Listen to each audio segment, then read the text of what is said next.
Welcome to our first Wine Decoded winemaker session in a fair while, and today we have Jeff Chilcott from Marchesi di Gresy. Nice to meet you, Paul. You're not Italian. No, non sono Italiano. I'm from Auckland, New Zealand. My story is pretty long, like the trip it takes to get from New Zealand to Italy. I've been in the wine industry for a long, long time, so it sort of started off really when I got involved with hospitality. Worked in London, worked in New Zealand, hotels, then moved to London. My other passion is music, so I went to see all the bands that didn't come to New Zealand. In the meantime, I'd done travelling all around Europe, took a liking to Italy, decided to do a language course in Venice, and a little bit by chance I ended up going to places which were not planned to go to. That sort of happened quite a bit in my life, and everything has seemed to have worked out very well. So hospitality ended up doing on the Adriatic coast south of Bologna. Yep. Worked for a guy that a few bars. I thought there was about 25 grape varieties in the world, and you move to Italy, there's another 322 or something. Or they're rediscovering grape varieties. Probably 922. Every year, Italy's kind of rediscovering everything it's always had, but now obviously the interest in Italian wine, the young generation is very passionate, opportunities, and without a doubt, people's desire and curiosity to find out about grapes they've never heard of before, which in the regions. And I think in a way, Piedmont was I describe it as a bit of a sleeping giant. I did a harvest near Bologna in Romagna, so Sangiovese di Romagna, some other unusual local grapes, Albana, Canina, Trebbiano. Moved back to New Zealand, did a couple of harvests, and in 1990 I was on my way back to Italy with the idea of going to Tuscany, because in 1990 there was only one type of cuisine, it was Tuscan. There was only one type of wine, it was Tuscan. The tourism was so strong for that region. Come on, we had pizza from Napoli. Yeah, that's it. But I mean, the bulk of the tourists, because famous people took their holidays there, or movies were shot there, or politicians, kings and queens, had residences, whatever. So it was after the World Cup 1990. I'm a big soccer fan as well. I actually saw Italy play Germany in 1982. I went with the New Zealand team supporters. So soccer's been in the blood for a long time. Anyway, poor old Italy got beaten by Argentina. Maradona was playing in Napoli, and the semi-final was in Napoli, so half the stadium was actually supporting Maradona, not Italy. So they got knocked out, and then it's time to look for a job. And I was staying with friends just south of Milano, in a town called Maleo, just across from Piacenza, which is in Emilia. And my friends introduced me to Tino, who was one of Italy's first sommeliers and had a well-known restaurant there. And we went to see him. He closed the door of the restaurant, went downstairs, started opening bottles. And I said, I've got this plan. I've decided to come back to Italy, and I desire to do a harvest here. And really, if you go back in time, most of the people from New Zealand or Australia desired to work in Burgundy, Bordeaux, Moselle. Well, this is the thing I was going to say. It's in the typical Australian progression through wine would be to drink local, and then to move. Wow, maybe not so much now, but not that long ago, to move to Bordeaux, then the Rhone, then Burgundy. Champagne got mixed up in the middle somehow. And you'd sort of stop at Burgundy, and occasionally there'd be something from the rest of Europe that had come in, more likely a German Riesling than other things. And so to be looking at Italy in 1990 is ahead of the game in many ways. Yeah. But it makes sense given your travel. You're travelling and drinking it. I've travelled most parts of Europe, but I mean, Italy's quite a complex country, as everyone knows. Italy gets a bit of a hard time from the rest of the world. And then when you ask those people, where do they take their holidays? They say, we're going to Italy this year. So, it's a bit of a funny, other side of the coin to scenario. But no, really, I was, Tino that night showed me Tuscan wines, and he said, yeah, but I like my little corner over there. I sell mainly Tuscan, but I like to drink Piedmont. So basically the next day I jumped on the train to Alba, just the central town of the area. Alba, famous for the white truffles, and Ferrero, the hazelnuts, and a few Tic Tacs. Yeah, I arrived, and he'd given me a few names, and I just started hitchhiking around the Langhe in the hot summer of 1990, which turned out to be a pretty phenomenal vintage around Europe. And met a lot of the grandparents of the current owners, so I was tasting with revered names like Conterno and Rinaldi, Yep. But, my Italian was good because having done bartending, that's how I picked up my Italian. The language course I did in Venice was a bit of a disaster. I was going to say, good spoken Italian. Yeah. The top 30 swear words have been under the belt. I thought there's 5 or 6 ways to make a coffee. There's probably about 60 in Italy. But so Tino had always told me, he said, you'll meet famous Barolo producers, and he had a bit of a liking already for Barbaresco, and he knew the Marchesi di Gresy where I ended up working. So I knocked on doors, and then met the owner of the property, and thought I'd stay for the harvest. Invited me, and then stayed for about a year and a half. At that point, I thought, let's keep on travelling a bit. So I went back to New Zealand. I did a harvest in Marlborough. And then coming back, I thought, let's try somewhere else. So would you believe I ended up in Burgundy? And again, I knocked on doors looking for a job. I got a lucky break. I met Jean Nicolamio's papa from Mio Camosé in Van Monet, and he said, we're going to do the souterrage, which is the racking of the barrels, next week. That was just before harvest. And then they said, you can stay on. So that was a great experience for me. Drinking Chardonnay and Pinot Noir every day, and none of these two things were the same. I was completely bamboozled. And I suppose when we start to taste some of the Barbarescos, get you the idea of, without a doubt today, Nebbiolo is demonstrating what, people come to the area and see all the hills and the vineyards. They look similar, but as in Burgundy, the vineyards look similar too. But how different can they taste? Yeah, and this is something that we're going to talk about as we progress through the different iterations of Martinengo. It's fascinating to hear that story, because I think one of the biggest challenges we have in the new world is tasting enough from around the world, and your experience has allowed you to do that in a great way. And to start with mentorship from people that can explore it, explain it, understand things that perhaps weren't as important in Australia until the last 20 years, around things like texture and élevage, development and complexity in wines. Hey man, the first Christmas party I wrapped up all the bottles, and I didn't have any tin foil, and I had the Gazzetta dello Sport, which is the famous pink newspaper. And the old guy said, what's the newspaper doing around the bottle? We normally read it at the bar, having a coffee or a grappa with them. And honest to God, I give them a glass of white wine from New Zealand, obviously a Sauvignon Blanc, and the first thing the guy said was, Jeffrey, this is white. Take it away. White wine is not wine. And I remember giving them a Bordeaux, and Jeffrey, this is red, but where's the tannin? Where's the acidity? Take it away. Bring me some Dolcetto, some Barbera, some Nebbiolo. So it sort of made me think. And when I started working with those guys, they didn't even know where New Zealand was. I had to show them physically a map of the world. So I said, and they'd say, how do you get there? I said, I'll drive you to Geneva, put you on a boat, and good luck. So it sort of made me think immediately, saying, these people don't know so much. They didn't really need to, because what they knew was where to plant that there.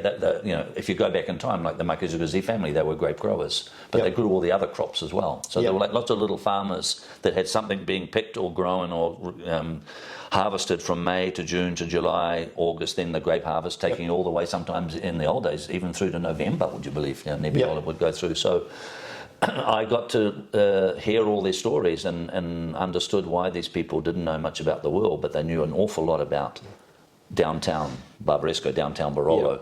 They remembered the heat wave in 52, the storm in 61, and they didn't have a computer, they didn't have a cell phone.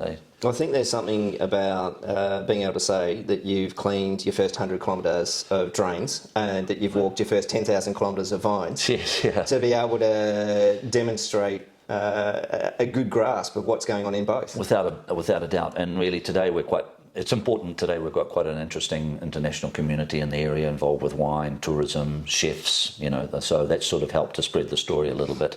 But I can say I'm fortunate to have met the Marchesi, but also I kind of know everyone, not only professionally, I know most of the people personally, which is quite important as well. I think it seems to me that there's, like most of the wine industry in the world, an overall willingness to share and to learn together and to show what you've been doing and what worked, what didn't work.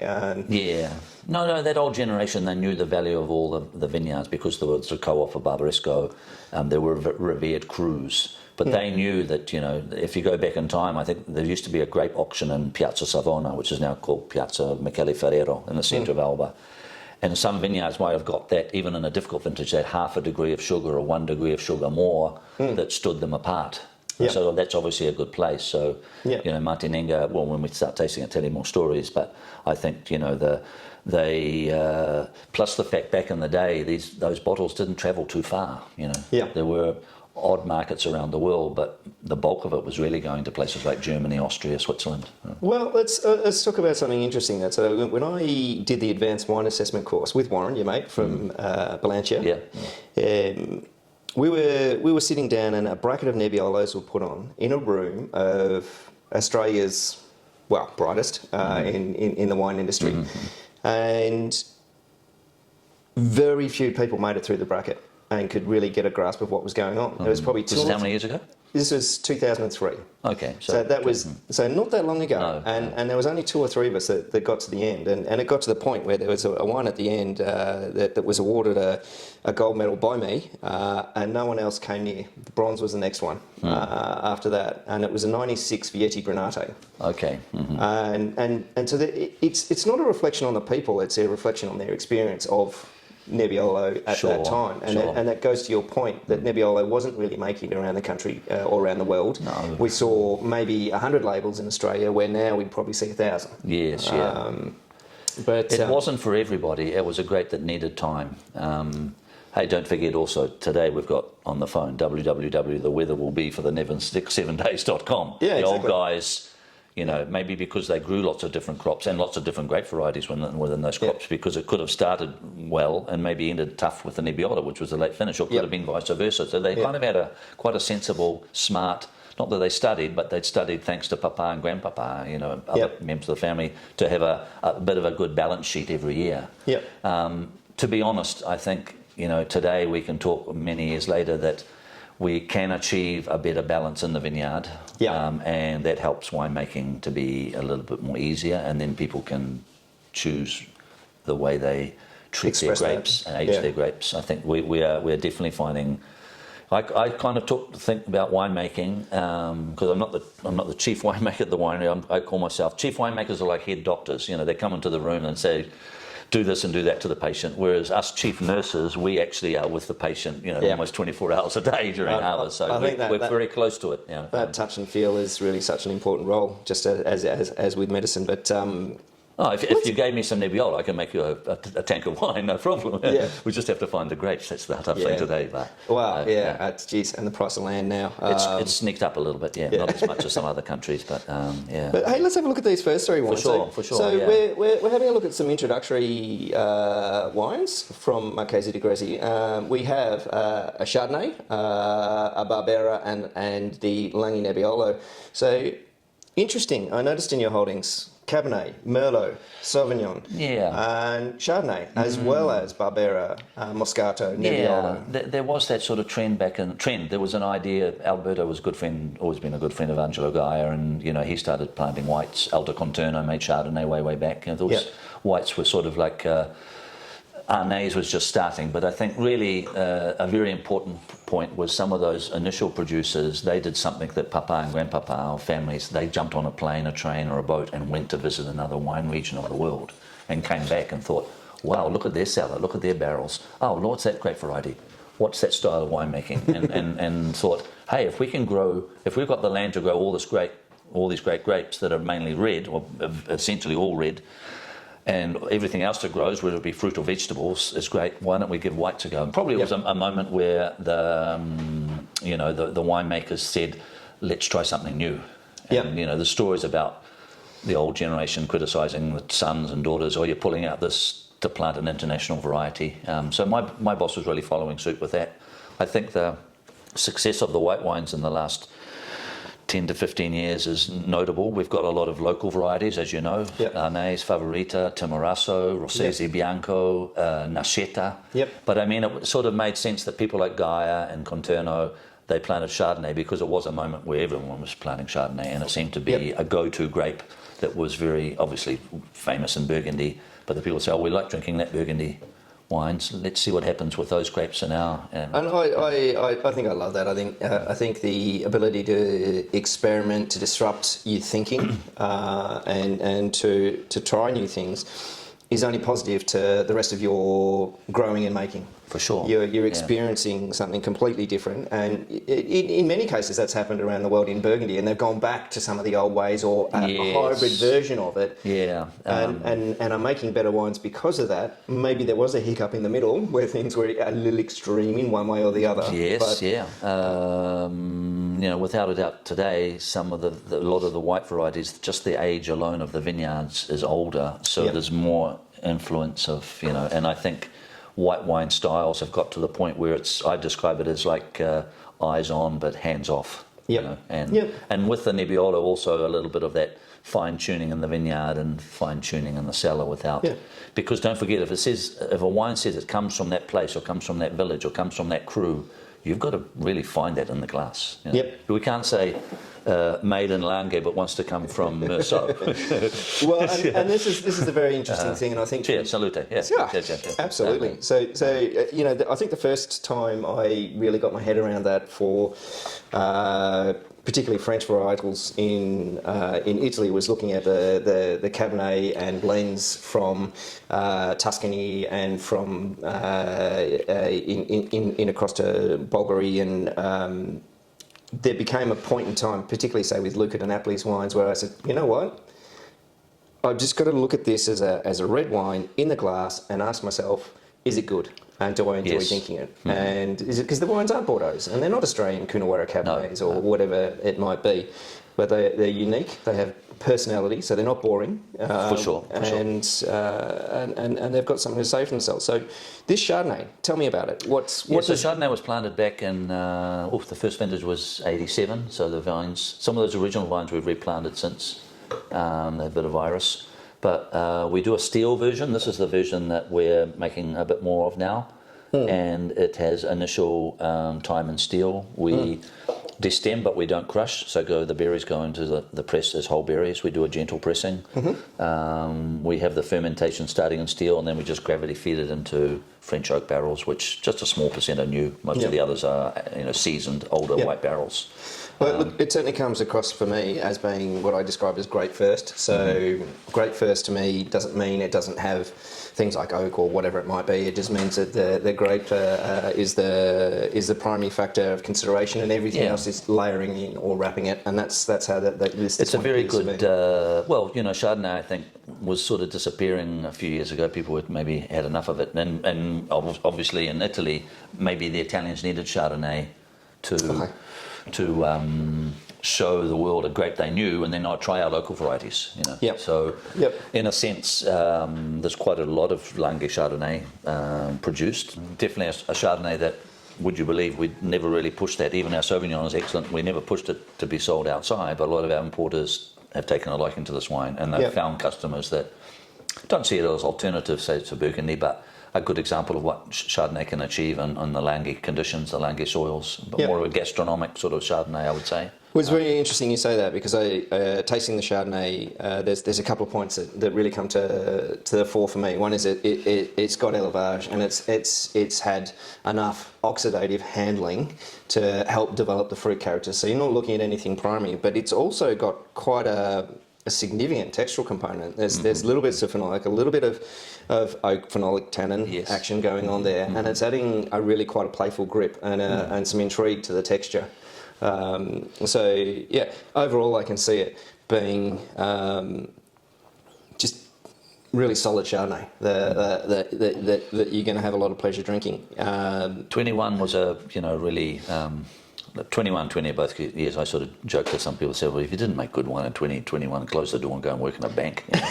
You've got air conditioning in the heat of the summer and you've got warming in the winter. But no, jokes apart. But really, the thing that I remember, and this, thanks to those old dudes that told me all about those different climatic conditions all those years ago in different seasons and stuff. But 21, I don't remember ever seeing temperatures go down so cold at the beginning of September.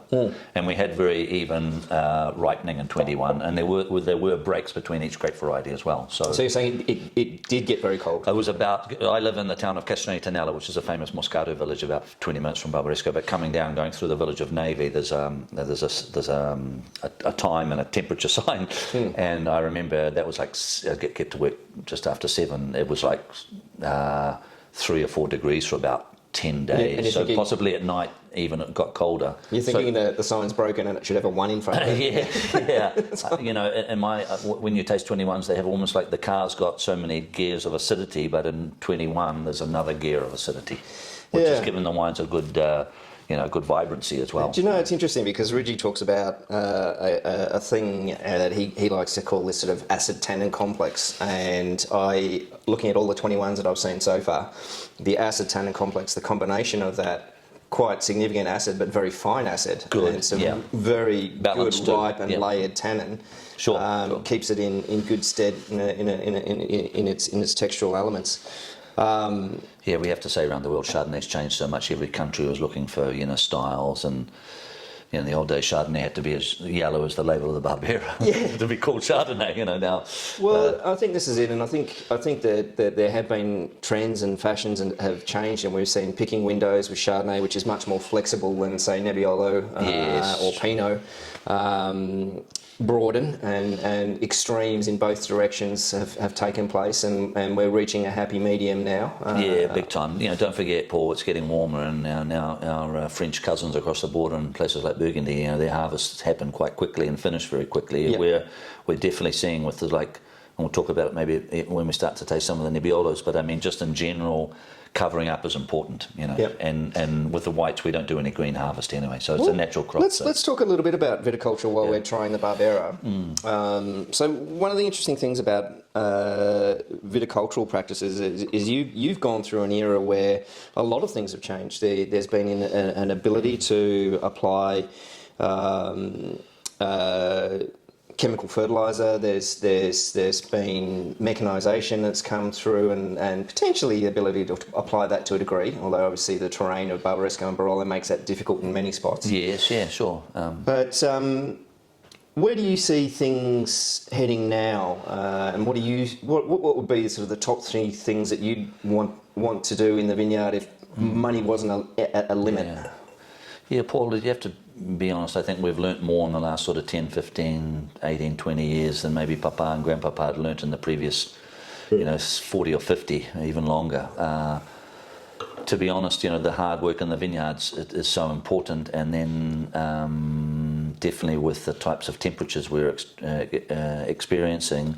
And finally it snowed yesterday, and it's going to snow I think in the next few days, so that those winter temperatures, but the winter snow and water is very important. We've had seem to have more and more years where things just seem to get a bit drier, and things are getting a little bit warmer as well. Just for you guys out there, the main form of irrigation or water supply effectively in Piedmont is a lot of it's from the snow melt that is then absorbed into the ground. So the ability of the ground to absorb that moisture is key, and the amount of snow that falls in the off season is key to having enough water. Yeah, we've been seeing a few. Well, I've seen. I go home every year, but almost every year to New Zealand. But I mean, the type of snow they were having in the wintertime years and years ago is very different to the small amounts that are happening today. So immediately you put not just a vine, but any sort of plant under a possible pressure early on.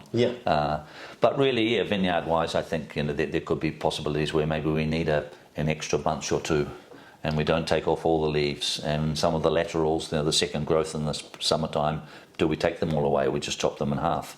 There are systems now being done where instead of I could call it the short back and sides with the trimming, do we leave a bit more growth at the top? It's a bit more of a Barolo thing than Barbaresco, because you've got to remember when we taste the Barbarescos, we'll talk about that a bit more in detail, but they're areas that are very close, but there are some quite important differences because things happen always earlier in Barbaresco than Barolo. So, maybe don't forget every vine. You should be able to. You have to achieve a balance with every plant, and we've got vineyards that could be very old, and then we've got plants that could be quite young as well. So.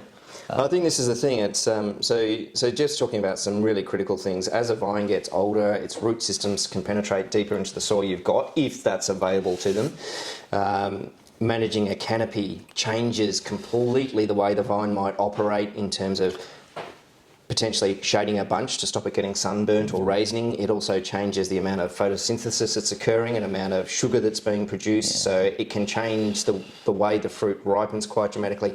All of these things are different from site to site and vine to vine and have to be managed like a child. And great variety to great variety too. So we have quite a range of varieties, and I think in a modern world, I think we're at a point where, thank God, we've got the little kids like Dolcetto, Barbera, Young Nebbiolo, Grignolino, Fraser, Ruque. Yep. They're sort of leading up to the main act. So you've already made a few wines, and you've seen the Palaverga. Yeah, everyone wants Palaverga, but the Palaverga producers don't want to give it to anyone because they want to keep it for the locals. But another discussion. But at least, you know, I believe, if you've got a few different grape varieties, by the time you get to the main event, Nebbiolo, you've already seen colours, sugars, acidities, the character, that what's happened in summer and then what's happening in autumn. Yeah, so you're getting a nice little lead in. I think if we only had Nebbiolo, I don't think everyone would make wine, but I mean, it's like that. I sort of describe it as the interpretation of what's coming next. You know? Well, and this is a really interesting thing. So let's first of all talk about other varieties. We've got a Barbera in front of us. Now, this is a Barbera d'Asti. Now, it's a really important point of differentiation to understand that you've got the area of Asti and Elba, and both of them have denominations that allow you to call it a Barbera d'Elba or Asti. Asti for me, and I'll be interested to hear your opinions on this. I usually find more savvy, more earthy, and Barbera from Elba I usually find more a little plumper and silkier and more fruit driven. That's true. And I think the texture in Asti a good point, and it's a point of celebrating the difference for me, not necessarily one being definitively better than the other. No. I think, you know, the first thing you notice when you drive from Elba over to the Asti Monferrato areas, the hills are not so dramatic. They're a little bit more rolling. Yep. And usually, if we were to do a blind tasting of 3 or 4 Albas, 3 or 4 Astis, and mix them up, you shouldn't make a mistake, because usually 99 out of 100, the Astis have that touch of acidity that the Alba wines that can be, like you said, quite rounded, quite a different type of sweetness. I think I did some research a few years ago, and I think, don't forget, there's a lot of co-ops who make Barbera in the Monferrato, but I think volume-wise, I think for a bottle of Alba, there's almost 2.5 bottles of Barbera d'Asti, so it's a much bigger area. Don't forget, they don't have all the other grapes grown over there, so really now they have allowed Nebbiolo. It's called Monferrato Nebbiolo. Yeah. Which the locals were fighting about for a long time, but anyway, the Asti got their way. It wouldn't be really fair. They weren't fighting over something. There's some interesting stuff being made, but I mean, when you taste those Astis, and this is a wine that's super popular. You know, don't forget, Italy's enjoying a good moment. It's not only about the revered top end; it's about having an incredible array of great everyday drinking whites and reds that are easy to understand and easy on the pocket as well. Do you know what? I think that's the thing that's encouraged in Australia, a little bit of a stronger look at Dolcetto, Barbera, and some of the Langhe Nebbiolos as well, is that the price of good Barolo and Barbaresco rightly has been going up. The quality is there to justify it. But when you get an opportunity to try a Barbera d'Asti like this, it's a pleasure, because typically I have grumpy points with Barbera.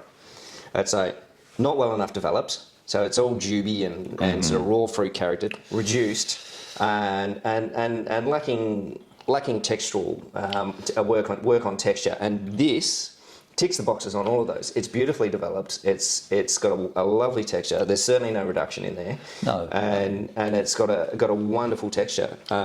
This is a good everyday wine. That's a wine that many parts of the world that take it, you'll find that on the list by the glass. You know, it's a good. And Barbera is probably, if you go to some countries, everyone knows Barbera. Everyone sees it. But so this wine we have. A blend of a couple of different vineyards, and the vineyards actually had a bit of higher density than maybe historically. What does higher density for Asti Barbera mean? Yeah, well, traditionally, but also don't forget the internodes of Barbera on the canes are much shorter than, say, Nebbiolo, which is much longer. But I mean, a bit more density for something like Barbera is going to obviously help to give you a bit more density, flavour. So, but this wine ends up, it's fermented on the skins for up to 12 days. We press it off. It does malo. We've got old cement tanks. A lot of it stays in cement. Some of it stays in steel, and then we've got about 30% that stays in the big Slavonian botte. Well, it's 23, so it's still, we've got this is the one that's giving us a few challenges because we run out. So 24. Thankfully, 23 was enough of it. 24. I was going to say 24 has just finished fermenting, so not quite. But, they're all settled, but we've already put some of the 24 in botte, but. Barbera can come in many shapes and sizes, and then if you go to a traditional producer in the Monferrato, they could be doing it's classical to do it even slightly sparkling. They call it vivace, which in the summertime is, anything sparkling in Italian is popular, served chilled. Even that wine there, and also the Nebbiolo we're going to try next. There's a big trend of having the little reds that don't have much oak, slightly chilled in the summer. Well, it's Virus JC Clary. It's slightly frizzante. Nebbiolo is a great example. I love drinking that with a few degrees knocked off it. And the tannin component's lovely. Look, thank you for bringing that. It's a delicious wine. It really just ticks all the boxes and the hallmark of. Yeah, we need some salami and fresh cheese on the table. I actually think we've got a decent salami in the fridge. We might take that later. Hey, let's get on to, I guess, what in many ways is the variety in the vineyard that is behind the name of Marchesi di Gresy, and problematically in some ways, and I say problematically because it's a monopole. So you're the only ones promoting the name Martinenga. So Martinenga for you guys is one of the cru vineyards, and it sits in between Scilly and Rabaya. So some call it the dress circle of Barbaresco, and there's no doubt that those vineyards are cracking vineyards. I mean. Amazing wines. Very well respected, yeah. So we're looking at your Langhe Nebbiolo, and the boss decided after a couple of years of making wine. Actually, the second wine made was the Dolcetto, coming from a single vineyard up the road in Treso. But the Langhe Nebbiolo was introduced a couple of years after starting making wine in 1973. We've celebrated 50 years 2 years ago, and really Alberta needed something to put on the market. And so I think this probably was the first unoaked Nebbiolo in the whole area. So it has a slightly shorter fermentation. From steel it ends up in big cement tanks. We've had cement tanks from the early 70s. Now they've become sort of the in thing, but we've been using them forever. Yeah, well, all fashions go around in cycles, don't they? So one day the chicken eggs will drop and they'll come back again in 50 years. So a wine that we can put on the market in like early summer, late spring. So a short time on the skins. We do a little bit of whole berry in this punch, whole berry in this tank, in the tanks. That helps to give a bit of fragrance. And is that also for a textural component to keep things softer? Or yeah, without a doubt, it's more like for the aromatics and the fruit. This is also a 21. The other thing is we'll press off when we feel the tannins are enough. So if we were to take a whole table of Langhe Nebbiolos, and you showed me, not blind, but and you showed me the producers, I know what style they're aiming for. Because some people might think, well, this tank, that tank, and that tank are not up to making Barbaresco, we'll make a Langhe Nebbiolo, but you've already wanted it to be all Barbaresco. So these vineyards are actually the lower parts of the amphitheatre. The amphitheatre is like a almost 12 hectare monopole, the biggest monopole in the area. So we get in and we allow those vines at the bottom of the hill even to produce an extra bunch or two, because it's not hurting the quality, but at least it's giving us a few extra bottles. Yeah, and do you know what? I think this is really smart, and a lot of people would argue that that's against a purist on a quality level, but it's actually very clever. And yield is not the be-all and the end-all. Yield is sometimes used as a hallmark of quality, and it's quite funny how a larger yield in the appropriate year will produce a much better wine than if your yield was too small. When you're making a wine that's specific and has a specific purpose like this, and you're using a specific part of the vineyard, you understand how it works and you manage the yield accordingly, it all makes sense.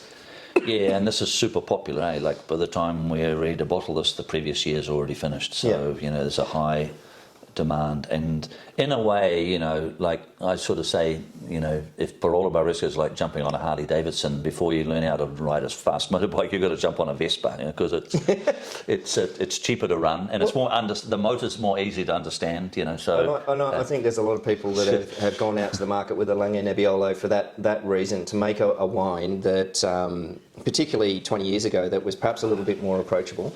I would argue that Barbaresco and Barolo generally are becoming more approachable as the years are going by. So it's perhaps less of a challenge. But this wine, lovely perfume for me. It does have a really significant spine of acid, but it's sitting nicely against the fruit weight in there. Yeah, that's been in the bottle now since May of 22. So it's had a good 2.5 years in the bottle. And that time for it to resolve is showing. I think it really is. But last year, could I tell you that we tried a few old ones that were magnificent. We had a 13, a 14. I had our agent from Portland, Oregon, which are big lovers of Piedmont wine. And he came over to visit with his wife and kids, and we went to one of my favourite trattorias, and we had a very long lunch with a lot of other people, and I bring this wine out now and say, oh, whose Cru Barolo Barbaresco is that? And it was a 2005, and it was absolutely stunning. So that secondary effect coming in. And even though you think, well, this is not sort of modelled for a market, but it makes sense to have an introductory type of Nebbiolo, which is easier to understand for the first drinkers, but this wine ages, the market won't let it. But I mean, if you ever get a bottle of this, hide it somewhere and forget about it. I'm going to pour the next set of wines, but while I'm doing that, I'd like to talk about a little bit about consistency and making wines consistently at the highest possible base level and making them so that they hold up and last. The reason I want to talk about that is because you've just talked about it with the Langhe Nebbiolo. We've had experience recently in Australia, and there's been a lot of discussion around the 13s, the 10s, the 4s, and the roller coaster ride that you see between producers, where some of those wines are from much lauded vintages have well and truly unfortunately fallen over, and others are just singing. I've tasted your 13 Camp Gros just as a bit of QC. Singing. What's your approach to ensuring a wine hits the bottle and is in the best possible condition to sell well and reward a person for their patience? I think that you mentioned we're quite unusual. We've just got one big vineyard, but it's so big, and it's even when we vinify all those little micro plots within 12 hectares, even after a few days in the tank, you can start to see the differences. And I've seen a lot of vintages, and without a doubt, also, Paul, we have to say that if you go back in time, in every 10 years, there was maybe an odd great one, 2 or 3 excellent, couple of average, and maybe 2 that were considered, okay, this year we don't make much wine. So I think today the knowledge of weather, the interpretation of the growing seasons, it helps to achieve a bit of consistency as well. It's almost reversed, that it's sort of 1 or 2 in 10 that are tough, and the other 8 or 9 are really solid years. Yeah, I'm seriously, when I worked in Burgundy and we can find that today in Barbaresco too, that sometimes even some of those smaller years that weren't sort of written up too much, but a good piece of land usually has a story to tell, in my opinion. Plus the fact if Nebbiolo now is considered, is much more better understood, that it's important we have a few variances in the vintages. It can't be Californian Dreaming or Barossa, beauties or something. Also within those areas of both those regions, you can find differences. But I mean, I love Nebbiolo because I've had the grapes come through my hands for like 30 years and still learning. Still getting a hand on understanding more and more about how the modern years can give us some nice results too, I think. Well, and I think it's interesting because I think a lot of people say to me, a lot of producers from Piedmont will say to me, it's now more a matter of whether it's an earlier drinking year than a later drinking year, and how long you'll stretch aging a particular wine. So we saw the 16s come through, and they've clearly got a lot of legs on them if they're being made well. Paul, about even 15 years ago, there weren't that many people writing about Piedmonte. Now there's an awful lot of people writing about Piedmonte, so everyone's got an opinion. But not many of them are very good. I think in general, with the type of, one of the biggest helps for the area, apart from the quality, one of our biggest helps is the amount of tourism we get, whether they be experienced people or first-time visitors. They're coming and they're quizzing the winemakers, asking them more questions that maybe historically people just went to taste and they bought a few bottles. Now in any tasting room you go to, there's a lot of discussions and a lot of questions and a lot of finding out. We're just going to make sure we dispel the myths and the not so Yeah, no. current statements, but Hey, Paul, if your neighbour makes good wine with Nebbiolo, it's also helping you. yeah, Right? exactly. I look at one in that way. Maybe some of the people look at Jeffrey as, oh, he's been there long enough, he's become one of us. Maybe more so. But, I'm a big believer that land doesn't only affect what grows on it, it affects the people that live on it too. And, Yeah. and I remember those stories in Burgundy where, I was in Von Romane. You go to Givry, the people are just like their wines. You go to Volnay, they're very open and flowery, and Givry's are very, very rustic, and you need to carafe the winemaker and the wine at the same time. Is this the theory that you look like your dog? Yeah. I think because in the end of the day, this should be the final winner. Right. Every year we've got 4 different numbers on a label, but we know that those 4 numbers correspond with a winter, a spring, a summer, and autumn, don't they? So, well, let's talk about your personality in terms of Martinenga. Because if your personality and Martinenga are supposed to be the same, so you can choose one or the other. I'm assuming it means refers to the same. Well, I think obviously more the personality of the Marchesi family, because they're a noble family. They are their origins are from the Savoy Kingdom. So Piedmont and Sardinia were part of the Savoy Kingdom. They come from a town called Gresy, Suizia. They're very. I think the wines really. If you meet the family now, the kids are much more involved running it. Alberto's taking a bit of a step down, which is happening in many wineries in the area. It's very important, the next generation. But I think stylistically you can see a lot of the elegance of the family and their personality and the finesse and elegance that we get in Martinenga. And, I think back in the day when some of the grapes were sold to other producers, they may have been blended. But people always... And in a blind tasting, many people get our wines. So there's something about them. There's that sort of... the aromatics, the floral... Now we're going to taste 3 quite varying, 3 quite different years here now. So we've got 20, 19 and 18. Yeah, 20 was a great, this is really the middle chunk of the Martinenga. So we can, in a good producing year, we can get up to 25,000 bottles. Whereas the top 2 wines, Camp Cross and Guyun, are about 8,500, 9,000 bottles each. So they're much small in different positions within the amphitheatre. But yeah, here we have up to 4 to 5 tanks. This is destemmed. We have regular pump overs, a lot of delistage. An odd tank might do the famous submerged Capello Sommerso, which people are... So just for you guys out there, a pump over is a simple process where you attach a hose to either the bottom of the tank or via a transfer tub, and you simply drain the liquids off the bottom of the tank and pump them over the top, and there might be an attachment that looks like a sprinkler, or it might go straight out of the end of the hose. There's a whole lot of variations of that. Delistage is something in Australia that we would call a rack and return, where you drain all of the liquid off the tank and just leave the skins in there and then pump it back in over the top. And then Capo Submerso, we've got a definition of that on the site and a video showing that. It's a process where at the end of the ferment, something in Australia or in the New World called heading down boards are put into the top of the tank, and they're planks of timber that will hold the skins down so they remain submerged in liquid for the duration of the time that the maker chooses.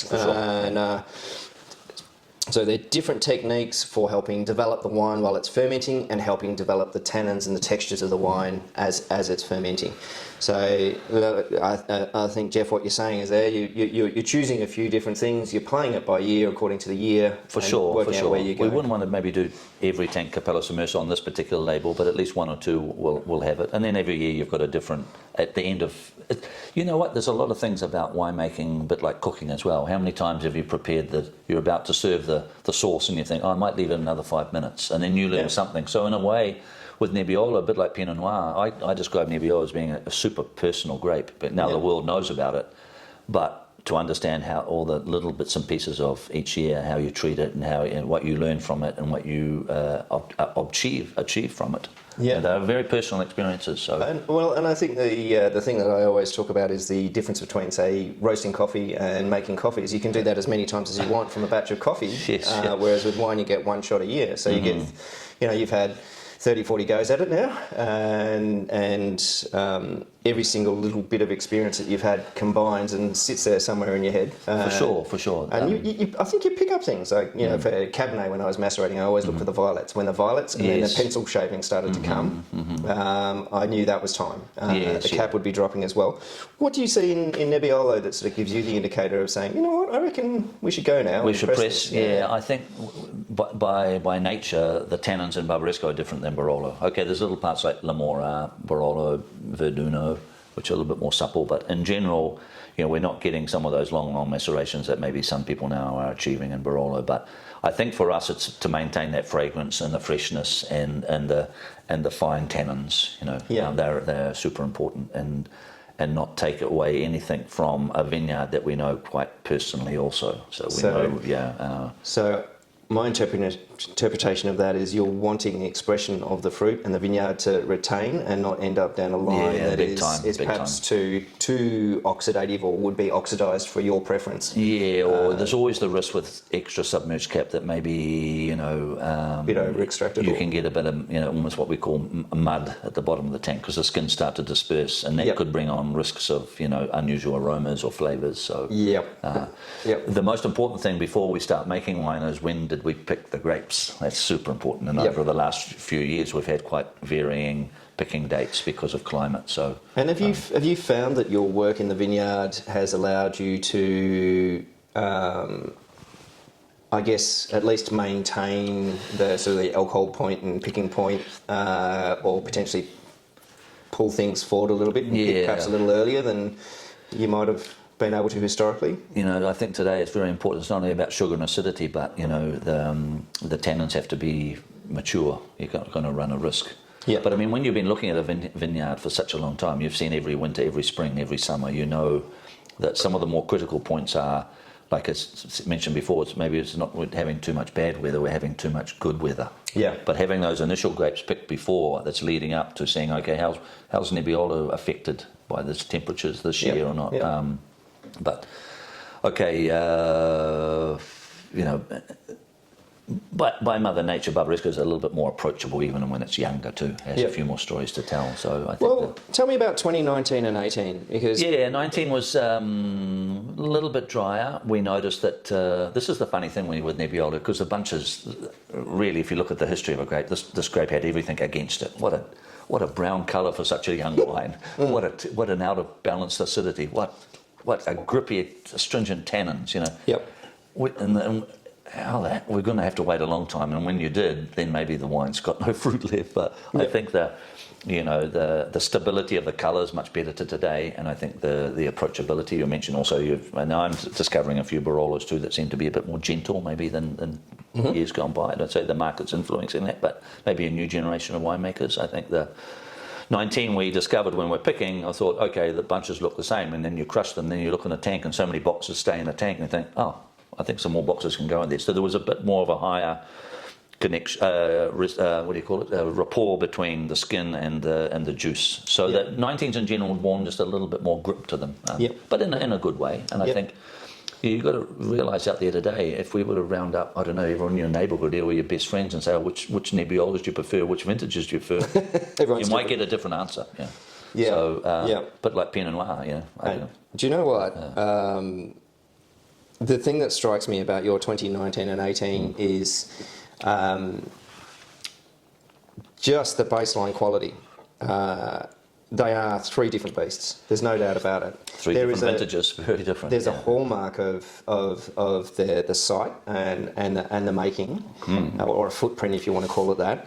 But there is incredible baseline consistency across them, and overall, with the variations of the sort of perhaps more immediate generosity of the 20 and the more structured elements of the of the 19, and I've only smelt the 18, so I'll come back to that. But 20 was really, you know, having a balanced growing season and with quite a good crop as well. Yeah, I always find in all the 20s that I taste, whether they're Barolo, Barbaresco or the other wines, there's a good correspondence between nose and mouth. Yeah. So in a way, that's people say, oh, that's gonna mature earlier. Be careful. It's going to appeal to people younger too. You know, don't forget, someone out there in the world tonight, someone's having Nebbiolo for the first time, and if they strike up a vintage like 20, oh wow, okay, let's try another vintage. You know, so 19 I always love saying things about wine like, oh, that vintage only had two problems. They said, what, too much rain, too much snow, too much hail? I said, no, the vintage before and the vintage after. Yeah. Because the vintage can get caught up. Yeah. But those ones in the middle, give them more time. Yeah. The two on the side will develop just as well also. But, 18 was a very unusual year. I don't remember seeing rows of vines that had 6 bunches, 3 bunches, 2 bunches, 8 bunches walking down. So it was very irregular cropping. Wow, so and then, super hard to pick. Did you do multiple passes to deal with that? No, not really, because we will always have 4 or 5 tanks of this particular wine. We can see the differences, but in general, I don't even remember a harvest where people were finished their Moscato starting Barbera. Some people hadn't finished their Arnaise but were picking Dolcetto. It was like the sequence of great varieties in a good normal year. Village to village. That's the way it goes. Sort of thing. So you had to work hard on there in and Barolo was picking the same time as Barbaresco too, which is very rare. So then it came to the harvest, and some people. It's always funny after harvest. There's always a lot of noise, or sometimes it's a bit quieter. Not many people are talking about the harvest, but. Hey, we make wine every year, so Anyway, when it came to wines were being bottled and then being reviewed, it was like all the journalists went to the Melbourne Cup and they saw a different horse winning the race or something. They went to the football game and then everyone saw a different game. So there was a lot of variable conditions in 18 that made the wines quite different. And some people may have not made their best wines; they made a generic bottling. Well, we certainly saw that, particularly in Barolo, and I've got to say that it's a delicious 18. I did see a hell of a lot of variability in the hundreds of Barbarescos and Barolos that I've tried from the vintage, and there were undoubtedly some failures. There were some very clever things that people did in terms of choosing to declassify, if you will, and make a super Barolo or a super Barbaresco. For sure. But this wine is looking great. We had great success with this wine. And, don't forget it was during the middle of when we were all at home tied up sort of thing. And this was a super popular wine too for the restaurants as well. Yeah, and I think... You could put it on the list and... Let's talk about characteristics of Martinengo, because I'll give you my couple and then and what I'm seeing in here and perhaps the style that you're making. What I'm seeing is lovely perfume over the top of all of them. I'm seeing some beautiful savoury notes coming through and earthy notes coming through. There's a real delicacy and transparency on the palate to the fruit and quite a lot of restraint. And it's interesting because the first wines I ever tried from you were 16s, and they're big by comparison. 16 by nature was a big year. Yeah, and maybe a lot of first-time drinkers weren't ready for that. Yeah. But those wines have incredible potential. 16. I think the journalists wrote them up so much that everyone out and bought them, started drinking them. So. Yeah, it's a challenge. They wanted to try, and a lot of new drinkers too. For sure. Yeah. So is that what you're in textural refinement in there? Undoubtedly, clearly. Textural refinement on a vintage basis with a very soft plush 20, some significant tannin in 19, perhaps less tannin in 18, but maybe slightly edgier tannin than the 19 tannin. That's fair comment. I think we definitely have a style of wine that's very it's easy to understand and approach. Yep. So that we have a lot of fans out there that like that type of style. So. Yep. It's a good performer, and I think down the bit. Yeah, my boss always says, "Oh, what's your favourite bottle?" I said, "When I see an empty one." It's been finished. So, Martinengo has a good. We were talking yesterday about quite a famous journalist, not necessarily one way back, but anyway, he would always taste all the wines. There were a lot less labels. Hey, don't forget, man, when in 1990 when I arrived, there were only 45 labels of Barbaresco. You know how many there are today? Oh. About 170, I think. Yeah. So a lot of growers' children now make wine instead of selling grapes. But so you're talking labels, not necessarily individual bottlings. Etiquette. Produced. Names. Sure. Yeah. But I mean, a lot of people have always said, "Oh, yeah, we like Martinengo's style." I think whether it's a bad vintage, good vintage, challenging. That's those sort of comments are gold. It's been very refreshing for me to have a look at these because it's been a while. As I say, the 16s were so So they were powerful wines, and they needed more time. Yes, yeah. So lovely to see them, and lovely to see the sophistication there. We are now in for a bit of a treat, and the people we're having dinner with are going to be in for a treat later, because we're going to taste a little comparison, and it's great to have you here because you know undoubtedly more about these wines than I do. So I'm going to introduce these. So we'll empty some glasses, and I'll pull up a little comparative tasting that we've got. And I'm not making you do it blind. So, No. So this is a good thing. So we have the next Ludi, if you want to call it that, of Martinanga. Yeah. So please a crew explain. inside the crew, so to speak. Yeah. So when Alberta started in '73, a few years later, there's quite a revered, there was a very revered wine and food writer, a guy called Luigi Veronelli. Yeah. And if you can find, I'm sure some of that stuff got translated, but he was, one of those first Italians that even had a TV show, and his way of writing, they called him, it sounds a strange thing to say, there's a wine writer who was a bit of an anarchist, but his way of writing, some of the words he would use, when I started picking up those books, I was fascinating, but he became a good friend of, actually one of the best friends of Alberta was also Giacomo Bologna, the famous producer Barbieri d'Asti, and then they were friends of Luigi Veronelli, and they'd go to France, so Alberto, so taking over from his mama. Yeah. It was the father of the father. They died pretty young. So Alberta came out of the Bocconi, which is a famous commerce university in Milano, and then took over. The old workers said to him one day, well, what about starting to make wine instead of selling grapes? So, well, I'm glad you did. And so in terms of language, it's a really interesting one, because I think describing wine and talking about wine has to be able to connect for people to something that's comprehensible. And it doesn't necessarily mean driving a matrix, as they do in the WSET or the sommelier thing. They have their purpose in disciplined learning, but you've still got to communicate a little about the wine. Yeah. What were the weird words that were being used? I've forgotten the name of the journalist that you mentioned. Oh, Veronelli. Oh, the way he was sort of maybe... describing wine with not just about fruit or its structure, or just a bit of theatre, a little bit, yeah, but in a serious tone as well. I think today with Nebbiolo, there's a lot of. To be honest with you, in the world of wine today, with wine writing, I think sometimes things should be concise, but there's got to be a bit of personal, relationship from the wine writer to the glass. I think when some of the best writers maybe not only taste the wines once, they taste them twice before they maybe I'm a huge, I tell that to a lot of people, from tasting from spring to summer to autumn, Barbaresco can change quite a lot. And I completely agree, and my saying and all of my suppliers have got to learn that I like to wine and dine and sleep with and wake up with the next morning before making a full opinion. I mean, obviously there's cases where it's pretty clear cut, but you've got to give wines a chance, and Nebbiolo in particular is one that might need a bit of extra time to get a fair assessment. Yeah, I think, like people come to visit now in the height of summer. I think like Barbaresco tastes okay in July, August, but it tastes much better the first night that you have to put on a jacket or a pullover, or those first September cool nights all of a sudden. And another thing happens in autumn. What's that? Your appetite changes as well. And what's in season in autumn? But more the wild game, the porcini, the white diamonds. If you've got a good credit card, these things, because they're quite expensive. But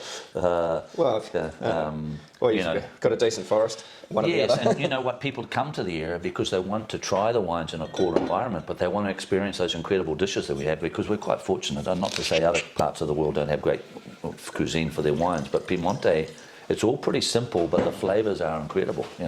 And I think the only challenge with eating out is that the level of protein consumption restaurants at Piedmont is huge, and if you do 2 weeks in a row, you're ready for people always go home with a few extra kilos, not in their carry-on bag, but they're just. So basically, the Gaillon was introduced. Camp Gros was introduced in '78, and then 4 years later, Gaillon. So they basically identified parts of this amphitheatre that are a little bit more on the. Gaillon is pure south. The vines go back to '64. We've been discussing even yesterday with a lot of the people. So pure south means what in terms for the punter? South facing. So more heat, more sun? Yes, yeah. And back to 64, so some of our oldest vineyards. And 82 was the first vintage of this wine. So, and we're trying a follow-on from 18 Martinenga, so we're going to have the 18 Gayun. So they're right next to each other. I think, again, a wine that really reflects what we achieved that vintage, without doubt. So the other important thing to note is that right next to the subplot Gayun is Asili. Asili is produced by a reasonable number of producers. About 10, 11 labels, I think. Yeah. Some of them can be quite just a few rows, just like in Burgundy. You know, like it's when you taste the neighbour's wine, you know it's them. They're a different family. It's a slightly different, not aspect is pretty similar, but maybe some winemaking differences. But I mean, in general, I think, if you get some of the famous crus in Barolo that are divided amongst, Barbaresco, many producers, it's curious to see. And if you're the neighbouring vineyard, there are some similarities for sure. There has to be. Yeah. And I think whilst there are some similarities, and whilst it may be the adjacent vineyard, it's really important to know how little distance and how little change in a variable will make a completely different wine.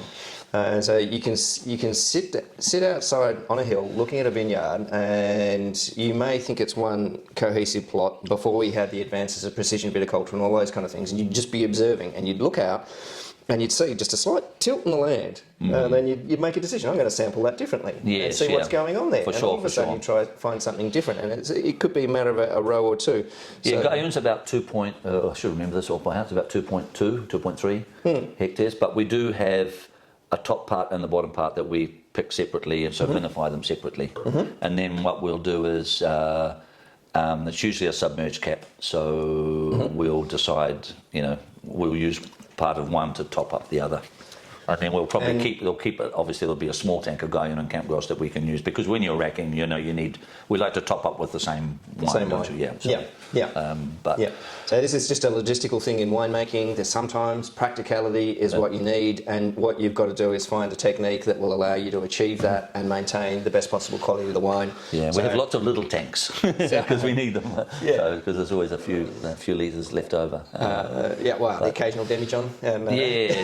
Sure. Yeah. No, we're tasting through the Gayun and the two Asili wines. This is quite a classical area, and I always find you get a bit of that, quite a bit of rose, you get a little bit of that aniseed, licorice sort of character. I think we should find them in all wines.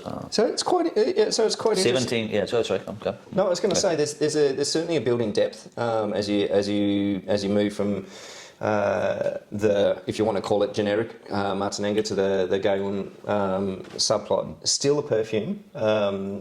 For the 18, the tannin structure in that is sensational. It's beautifully layered. The tannins are beautifully ripe. You don't feel that edginess at all. I think being such an unusual year, we've done a good job here. I call 18s they're legally 18 now. That's one of my jokes out there. But I mean that this wine can still go if you want. But I mean, if someone's looking to try a young Gayun, that's a good place to start. It's beautifully approachable. It does seem to look like it's got some legs on it. Yeah, it reads to me as a vintage that you could happily consume, just as you say, perhaps a little bit younger. Paul, don't forget we talked about maybe there are vintages where people declassify their top positions and make a generic Barolo Barbaresco. I think when you've got a name and your vineyard's got a reputation, you're not going to try and do something from a lesser year. Because the first people to notice it, the flavour profile, we know the wine inside out, would be us, and then the second person, not the journalist, maybe our customers would notice. I wonder why they didn't blend it that year. I think we've... Have you ever blended a wine? Have you ever? Well, the years where they're a bit tricky, but I mean, the last year we didn't make all three was 2007, but unfortunately 2007, poor old Gayun got hailed twice. So that didn't go to Martinenga, it went straight to Nebbiolo. The Nebbiolo from 2007 was multiple, and I was very good. It's good to know those little inside tricks. But I mean, it's a bit like a chef that's worked so hard to get to the high level Michelin or 5 stars. Like in the village of Treviso, next time you come, we'll go. I think it's now the biggest wine cellar of Italian wine in Italy. or wine in general. Yeah. But there's a sign in the kitchen that says it took us, 3,722 dishes to get a Michelin star. It only takes one bad one to lose it. Yeah, exactly. And really, like I said, we make wine every year, but we've got to be true to ourselves as well. So tell me, this is sometimes a challenging thing to do on camera, but we're talking about other people's wines now, and again, I think it's more about celebrating the difference and exploring just some characteristics. Yeah. But when we look at Produttori Sicily, historically I've seen that as quite an elegant wine and quite a sophisticated wine. But this is actually quite a bold iteration. 17, yeah, be careful, Paul. 17 was very early. We didn't see a drop of rain May, June, July, or August. Yeah. Came back from summer holiday knowing we're going to be picking. We still had a big tank of Barbera to bottle. Half of the staff were still on holiday. There was a lady from the warehouse that learned how to use a pump that year, and there was a guy on the sorting table that had never sorted grapes in his life. But I mean, we got just a bit of rain before. I remember it was the 4th of September, about 10 o'clock at night, and it rained all night, but it was cold. It was cool rain and slow rain, so that helped. But you could see, I remember it was like the leaves of Nebbiolo looked like a military, costume, that sort of green, and then the next day it turned into almost like a fresh, salad. They hadn't had water for such a long time. Yeah. But we picked like all the minor varieties in the space of 9 days, where normally we'd be picking over 3 to 3 weeks. So there was a bit of, but in the end, 17s with a bit of time in the tank, a bit of time in the barrel. I think very important. It was a hot year, but we're not finding heat. Yeah, that's probably the biggest challenge, isn't it? Yeah. And I feel almost like the Sicily is just on the edge of that. I think if they'd gone any later, then I feel like it might have got to a point where sort of saying, no. We picked. I think probably Kaan and Cape Cross came in earlier than Martinenga, just because they were more exposed. Yeah. I mean, not exposed. They weren't. The slopes are more southern. So So they were ready. Those are important decisions to make, aren't they? So yeah. So fascinating comparison to see. Yes, it's an 18 versus a 17. We haven't been able to match the vintages, but you're seeing two quite different wines. You can pick up that sort of fruit sweetness in the 17s, quite different in the 18. But I mean, it's very careful to have got those grapes at the right moment. Yeah, absolutely. Hey, the Produttori is very important because it was important for the De Gresy family because they were one of the members, and the Produttori had a lot of famous stars. And you were mentioning Produttori made a Martinenga. Yeah, 1967, possibly the first co-op of Italy to do single vineyard bottlings, and Martinenga was one of them. And you've got a bottle for me, apparently. When you come, I've got a friend. I hope he's got one left. He's actually got a very pleasant collection of old bottles. So that sounds good. Haven't seen him. His name is Marco 67. Because he's born in 67. There we go.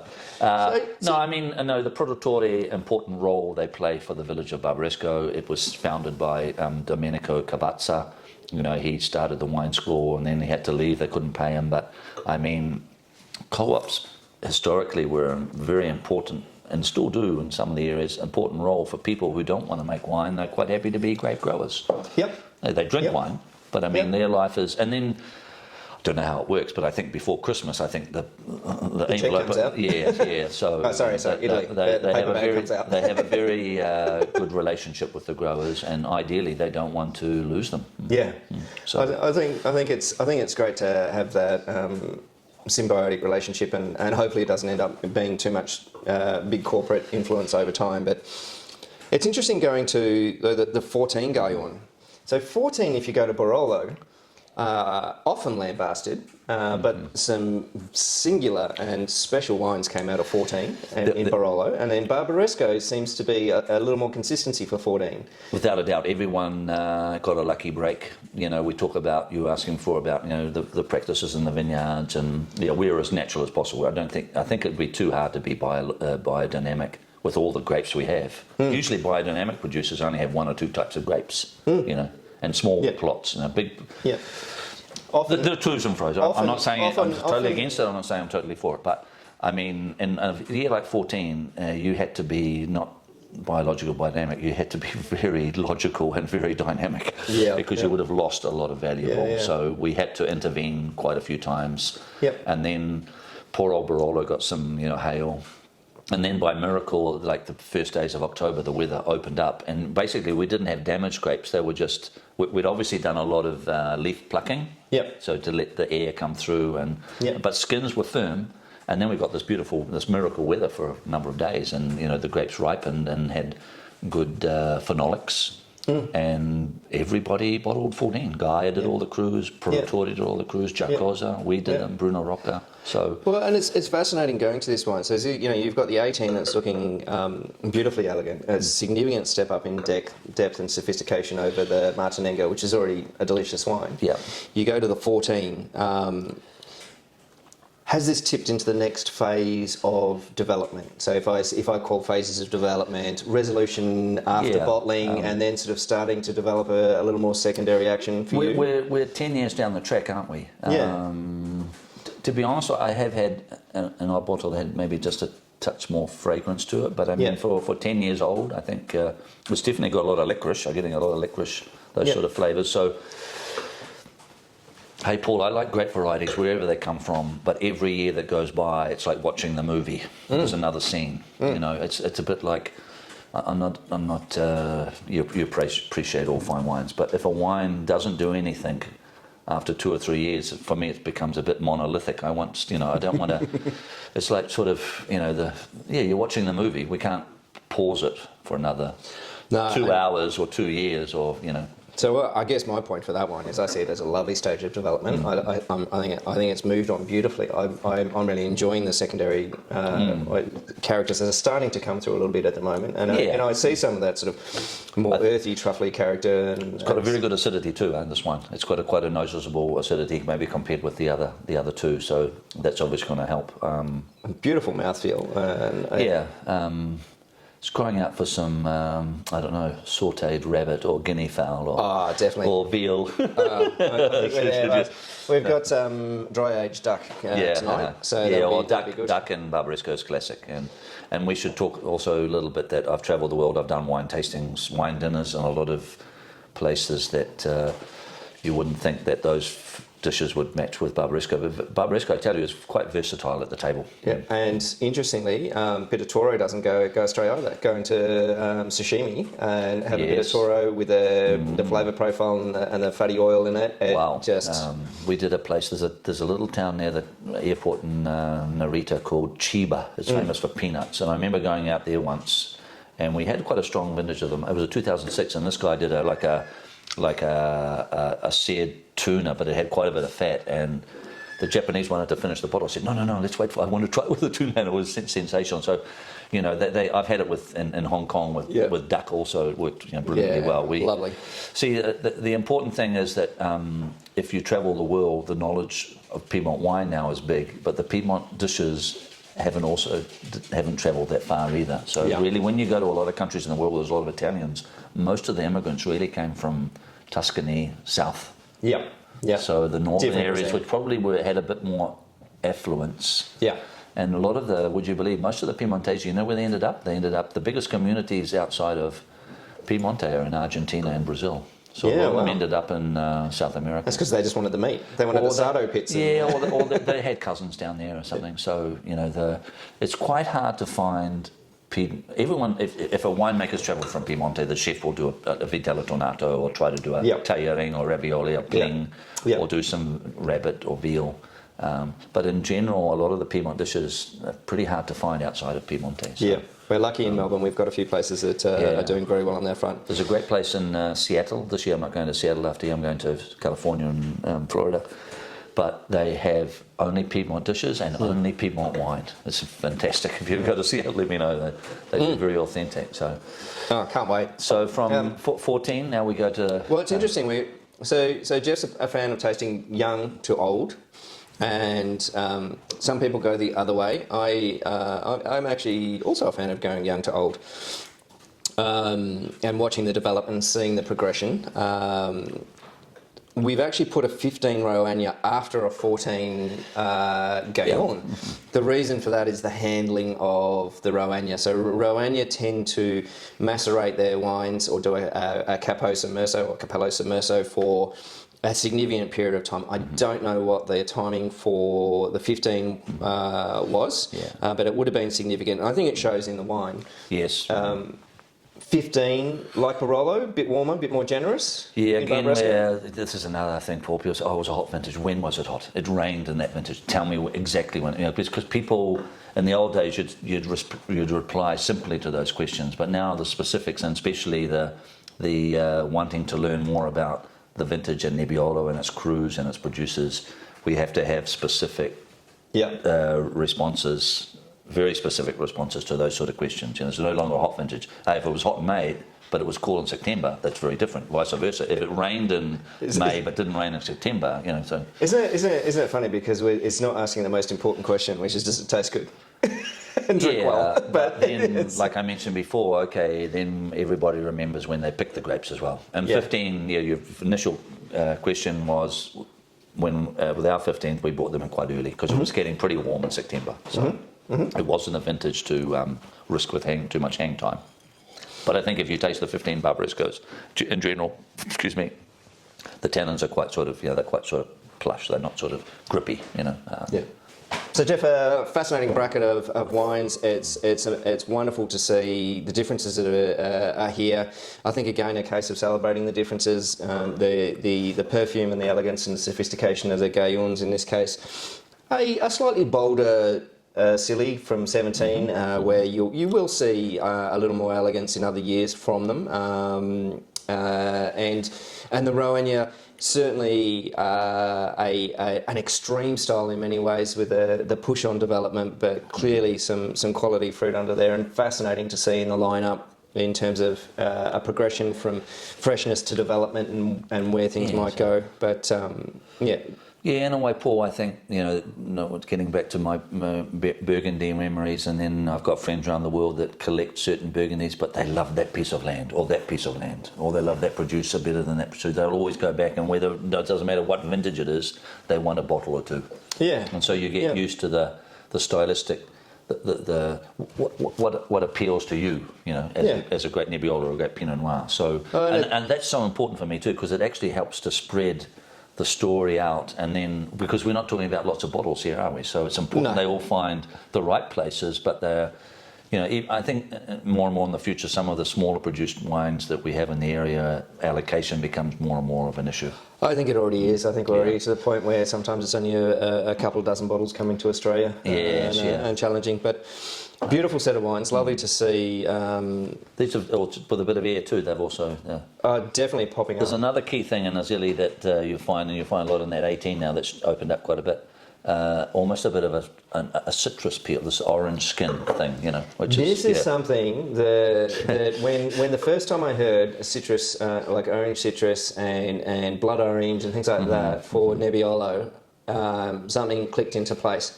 So I'm a fan of using descriptors when it works for you and when it helps convey a message, but I'm not a diehard on it. Sometimes you just see something and you go, wow, that really is there. And it's quite recognisable. I'll never forget the first harvest, 1990, we were crushing a bit late, and the 87, which was an unusual year. It's pretty hard to find 87s. Now, we actually opened one not so long ago, and it was good. It was really...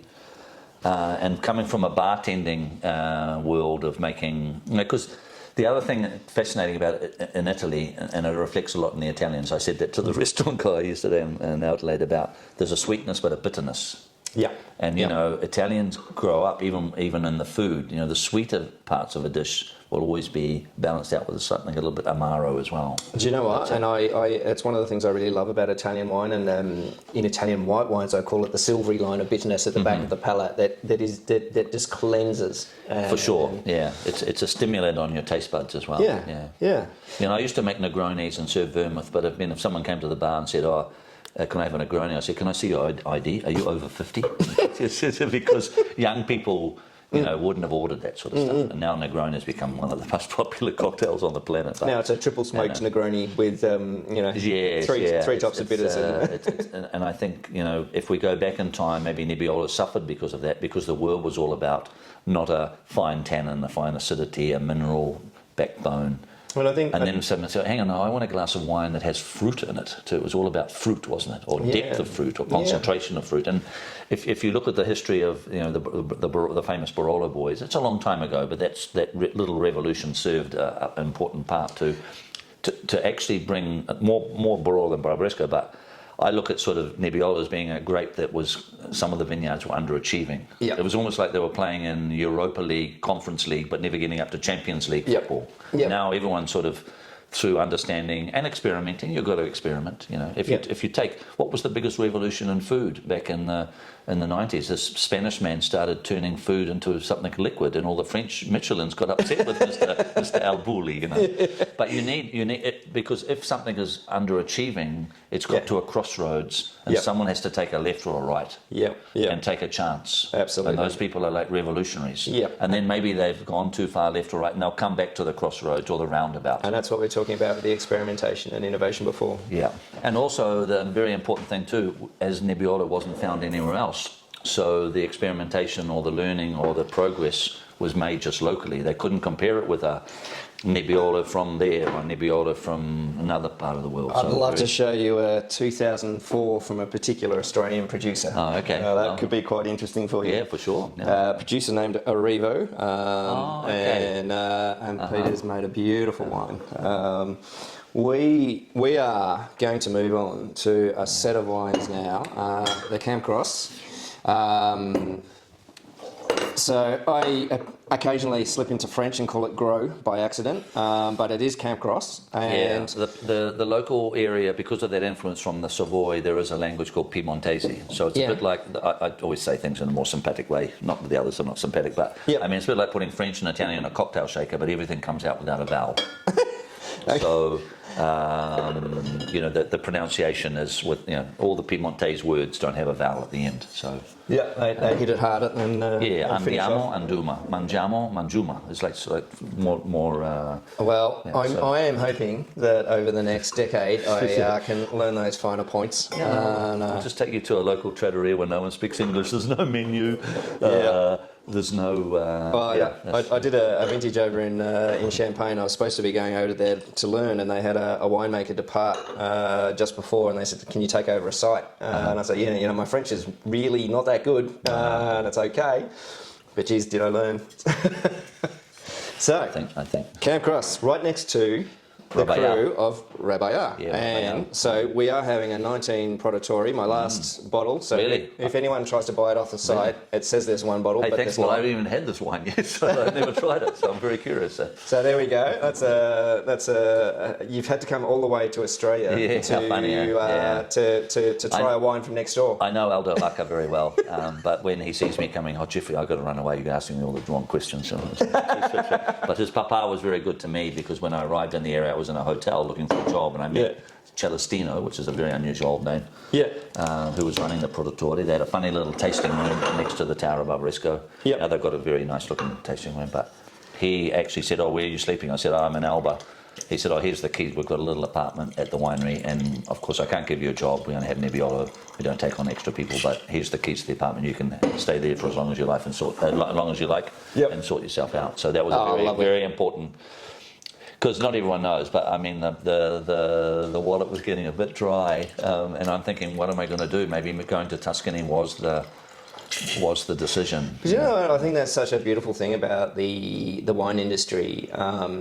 It often is based on a farming industry and a village farming industry around the world, and the people are incredibly kind and generous, and it's a beautiful thing when they offer you something as simple as I haven't to be watching this video, hopefully a lot of people, but to be honest, if maybe I had actually offers from some other producers. I'll tell you on the quiet which other producers offered me a job, not publicly, but jokes apart.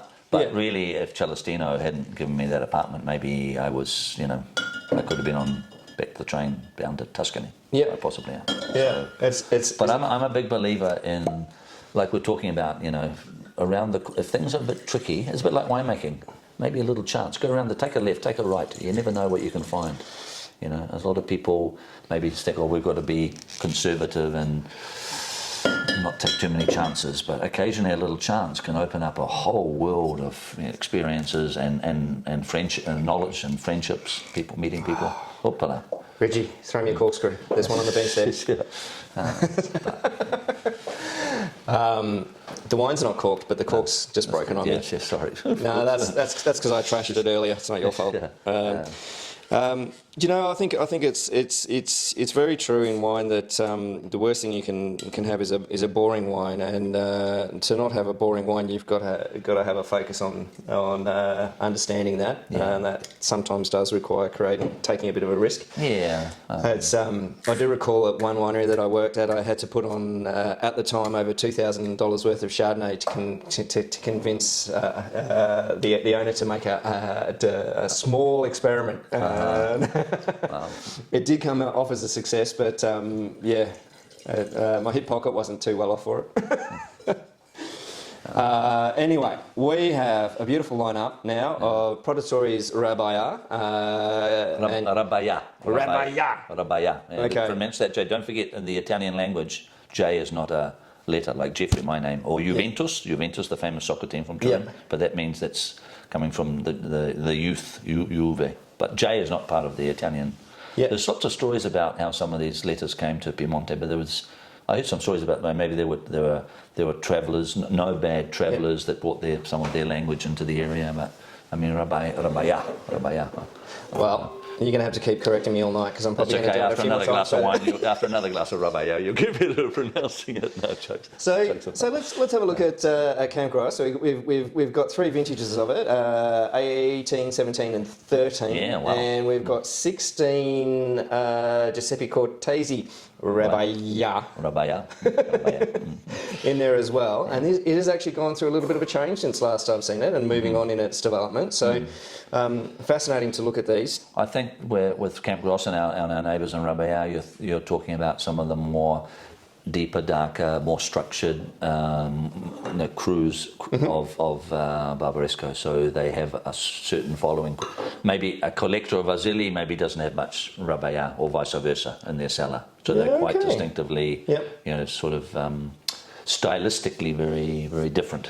So from the sort of the florals and the aromatics of the Gayun and the Azili, this is a bit more of always find a bit more of that earthiness, the leather, the tobacco, distilled cherry, those sort of things I find. Heading more towards sort of styles of Montestefano or... Montestefano's another solid crew. Yeah, it's like the power and the elegance sort of thing. It's funny you say that though. I still find some restraint in the Campgras wines. Yeah, well, we know those wines have got a good track record with aging. So even when we when we had the 50th celebration, we opened a 78. But like I mentioned to you before about tasting wines from another era, you have to sort of imagine transporting yourself back to that time. But I mean, the 78, if you ever find 78s, that's quite a remarkable year. But the knowledge around what was happening in that time is hard to come by unless we call you every time we drink one. Paul. Also, the audience for these wines was so much more limited. So there was only really a small percentage of the world that was into Nebbiolo, I think. So how we talked about Martinenga being a mix of different techniques in the winery. With pump overs, Delestage, a little bit of Capello Sommerso, and then we talked about Gayun. Definitively, it's already for you in general. It's going to have a bit of Capello Sommerso going in there. Where does this sit in the mix? Pretty much alongside all the others. Just that we have a different type of tannin structure in this wine because of the position, and obviously we've been doing Reserva for a few years now, so we just that in a sense maybe. In the old days, this is another interesting situation where in the old days most people would bottle all their Barolo Barbaresco in July, just before harvest, or in August, if you didn't have any whites. and then release them in April. But now the bottling dates have changed so much from producer to producer. Is that seeing another winter or seeing one maybe just less? because of demand has gone up so much and people are thinking, well, let's bottle it a little bit earlier so we can give it a bit more rest in the bottle before we start selling it. Yeah. Those are individual discussions for everyone. Can be a bit of a compromise. But at least we've got enough Martinenga to let it's a bit like having enough Nebbiolo to let Martinenga sleep and enough Martinenga to let Camp Gross and Guyun to have a bit more time in the bottle before we... An incredibly expensive exercise. This is the thing that you've got to realise about wine, that the cost of holding 4 years worth of wine, 5 years worth of wine. For sure. Yeah, thank goodness we've got all those little kids that are serving a purpose. The everyday reds and whites. They pay the bills. They did pay the bills. So 19 Rabaya. Yeah. Again, we had the we had the 19 Martinenga. So it's a solid vintage. It's pretty. I think you're seeing the structural elements in this Rabaya as well. Yeah. It's certainly got a core of tannin in there. Mm-hmm. Certainly darkly fruited, and quite ripe and bold flavours. Not as bold for mine as something like Montestefano or Montefico, but it sits closer to that end of the paradigm than a Silly. Get a bit of sometimes you get that in these wines, a little bit of that almost like Indian spice, like a cardamom. You get that? That's quite. Nebbiolo is a fascinating grape, man. There's just so many facets of aromas and flavours. Do you think of other great grapes around the world? Yeah. And there are many of them, of course, but I mean, Nebbiolo is like, wow, I'm finding this, I'm finding that, wow. And isn't this the interesting thing of the two perhaps legendary varieties that a lot of people end up magnating towards is the Pinot from Burgundy and Great Nebbiolo. There's characteristics that both of them share around the level of intrigue, complexity, the stylistic differences. You're never going to get bored buying and drinking Nebbiolo or good Burgundy if you can afford it now. I'd say even for the winemakers and above all the consumers, you're just discovering new stuff all the time, aren't you? Not just new wine producers, but new aspects of Nebbiolo. It's a never-ending... they interviewed me a few years ago. They put me in a little documentary, and I'll send it to you. They wanted to find a foreigner that had been in Piedmont a long time, so my name came up because I'm probably the old one. No, actually, my good Colombian buddy, he's been there. He works in wine. He's been there a couple of years more. But what I said is about Nebbiolo is like going to university, and by the time you're about to get the black hat at your graduation, you're passing it on to the kids. Yep. So you think you've learnt everything, but you're passing on all the information to the next generation. And I get the feeling today, in a way, that after all the hard work of Mama Papa, all these kids are enjoying a good time, but now some of them are curious to find out, I wonder what it was really like in 40s, 50s, 60s, We're seeing some interesting new makers and growers coming through that are fans of history and are fans of finding out a little more about what happened and finding the old books and seeing what was being done, and I don't think that's a bad thing at all. I hope that they can evolve and advance with all the knowledge that they're offered. For sure, and the kids' palates have changed, but also within Piedmont, and when you come, when I see you next time, we're at a wine festival where we can be served wine by the well-known people, and we can serve wine, this is a new kid on the block, and not only taste their wine, but look at them and hear their stories and how they started and what are the good things going on, what are the challenges going on. Well, certainly coin is one of the challenging things going on for them, but I've seen some beautiful wines coming out of some new kids from Italy. Talking about being a fan of history, one of the things that we're seeing a lot of research done in around the world, and particularly in the older world where there's been established vineyards that haven't necessarily gone through a phylloxera episode or whatever it might be, is research into clonal material. And we've seen new clones brought to the fore, like Vite Talon from Sandroni.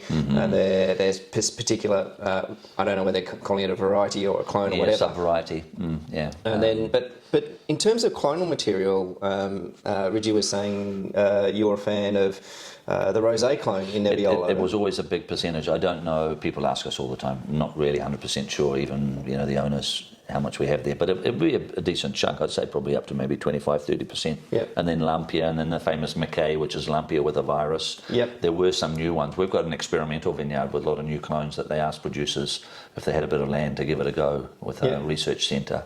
So we actually added in some of them, funnily enough, smaller berry, smaller bunch, see a bit more colour.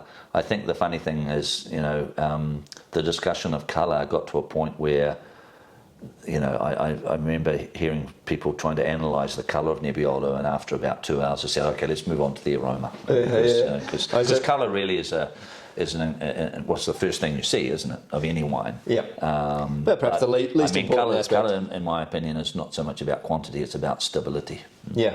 That's, Agreed, and I think there's plenty of ways to enhance that in making the wine. But at the end of the day, I would rather drink something that looks like rusty tap water and smells and tastes amazing than something that has a wonderful colour and tastes like crap. It's sometimes when we get those big black wines today, they're, oh my God, this looks scary. I don't know if you've ever had the grape called Albarossa. Have you heard of that? It's actually a cross between Nebbiolo and Barbera. Yeah, wow. It's and so instead of blending 2 tanks, you've got it already blended in the DNA. You don't have to. It's a bit scary actually, but we won't.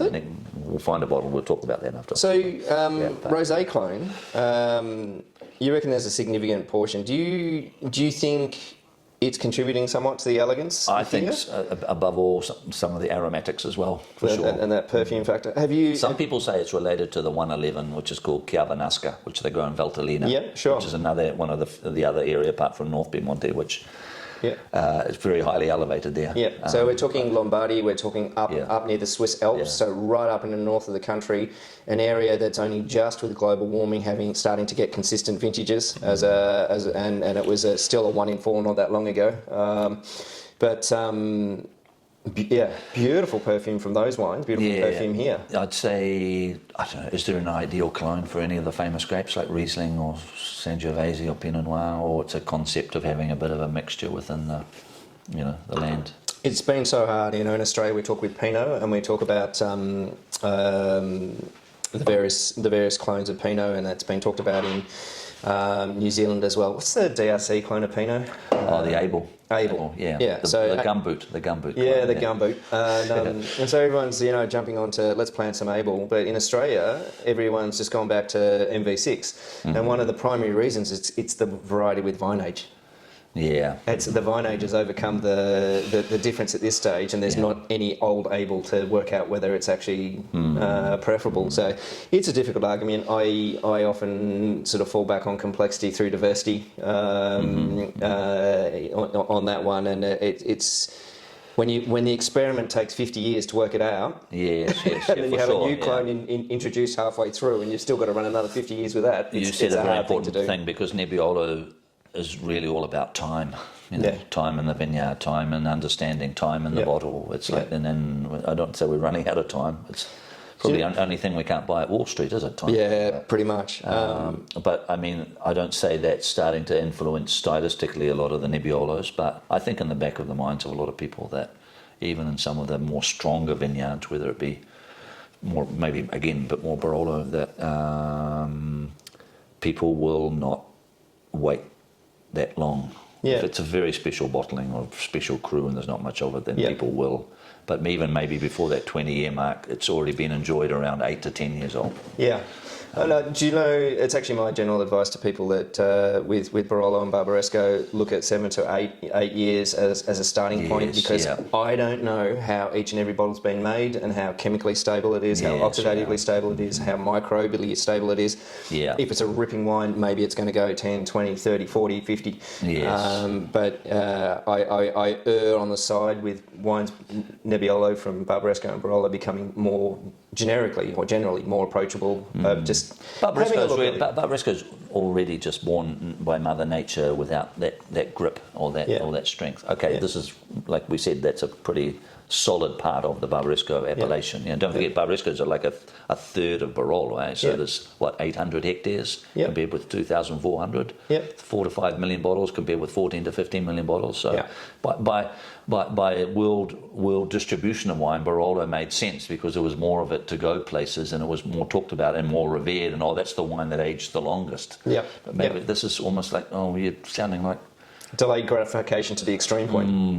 Where's the balance? Barbaresco's got a whole new fan club out there, and I think there's just a lot of people that find them just a little bit appreciate the importance and strength of Barolo, but the Barbarescos are so what people use any adjective. They're very pretty, they're very elegant, they're very fine. They go with a variety of dishes, and Barolo is a bit more of a winter wine and really slow cooked foods or something with a lot of flavour.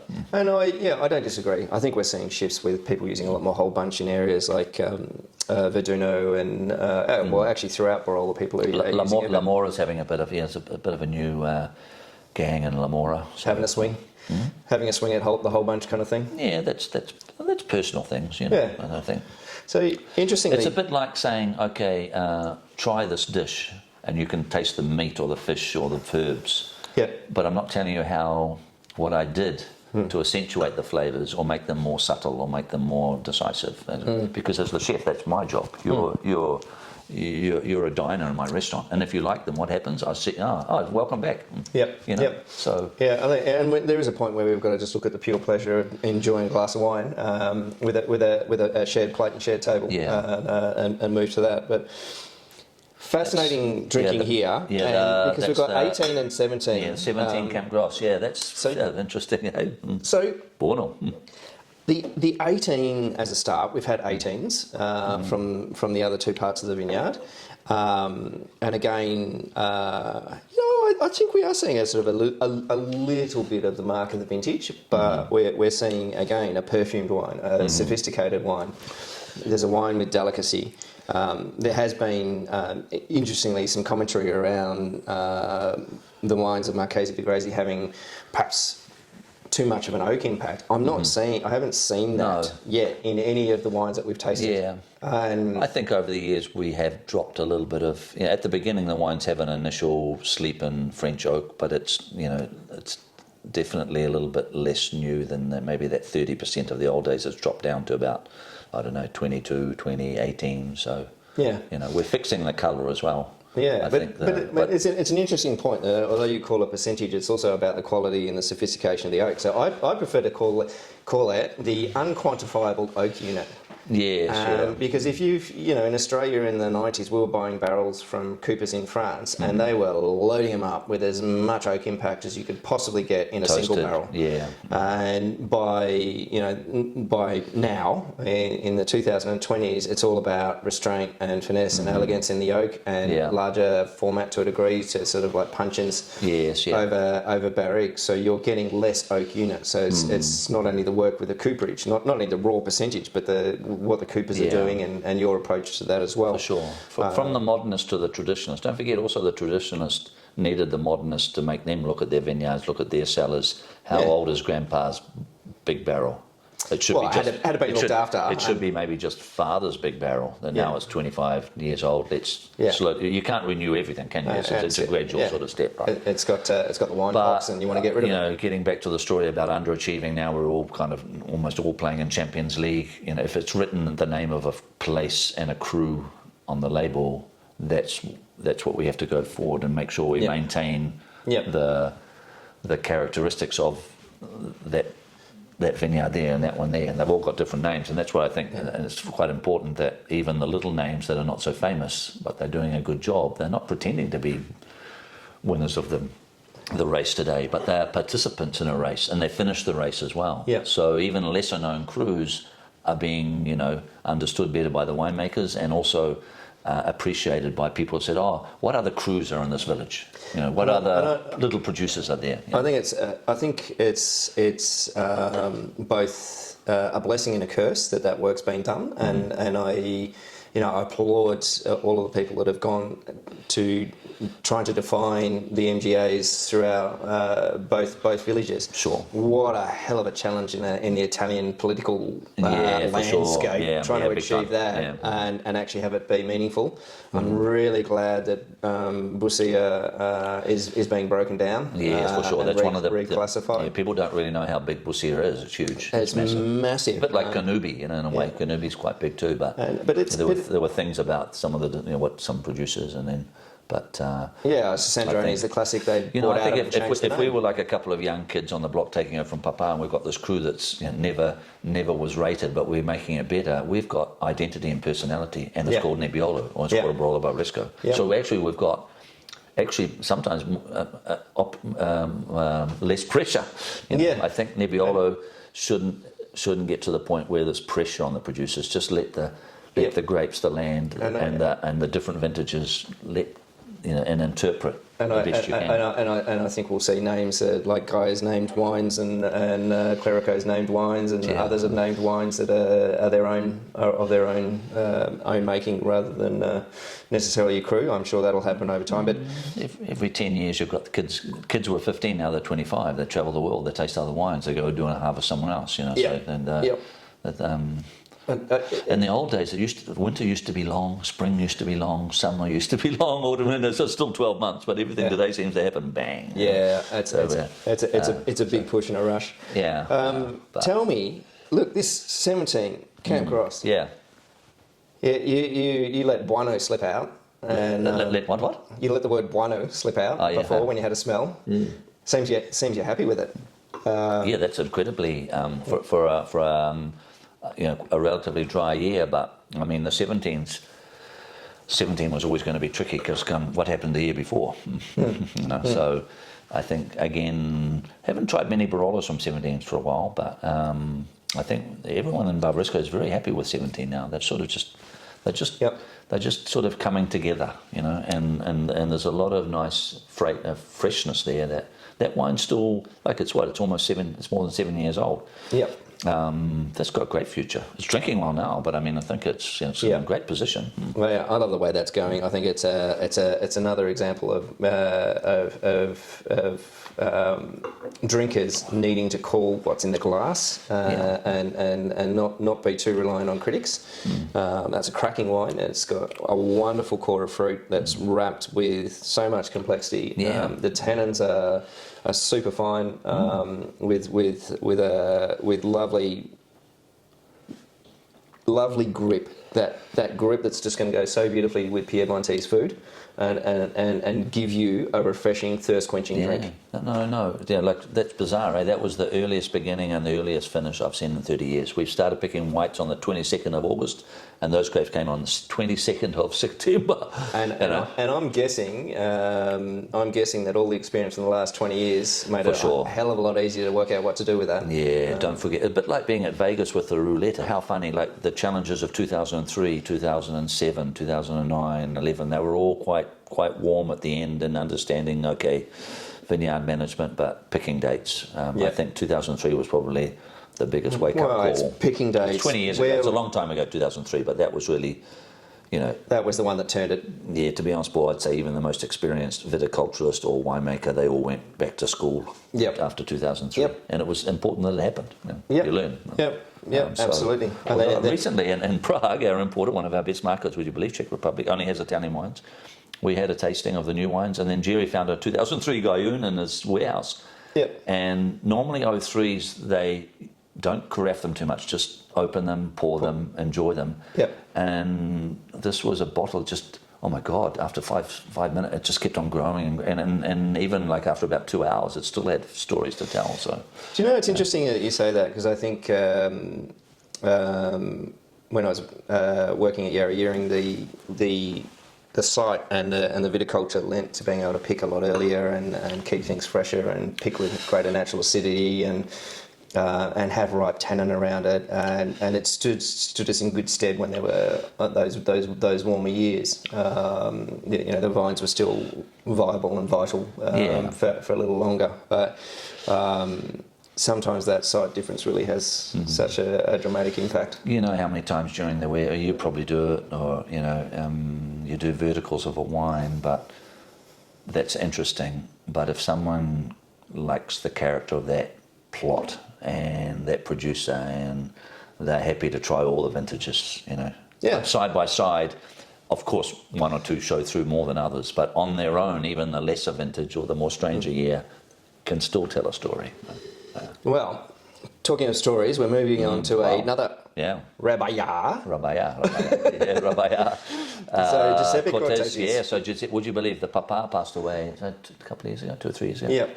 He did my job at Marchesi di Gresy in the early days. No way. So they were selling grapes to the produttori. But his name was Scaboling Piedmontese, and he worked in the cellar. So Marchesi. Yeah, wow. So, but I mean, of more recent years, the son and the daughter, and Gabriella, who married John, the brother's sister.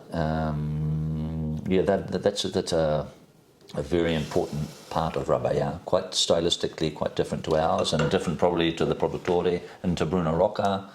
Who else makes Rabaya? Jacques is making one now. Vietti's got a parcel now too, which is about $700 a bottle in Australia. Very interesting style, I agree. And it's very interesting when you go from their Langi to their Barbaresco, or their Barbaresco Rabaya, because they've got the new blue label now as well. Yes, yeah. And they do Rabaya Reserva when they feel like it wants to be. Yeah, so it's been 16, 13, 11 for them in recent times. Yeah, beautiful. Fascinating wine. So the last time I tried this, it was much more pure fruit in character. And at this stage, perhaps only 9 months later, all of a sudden a whole lot of secondary development for me, and a whole lot of savoury character coming through. And it's when you look at Cortesi's, it's relatively only recently released, about 18 months ago. But if you look at the young Cortesi's, they can almost come across as juby.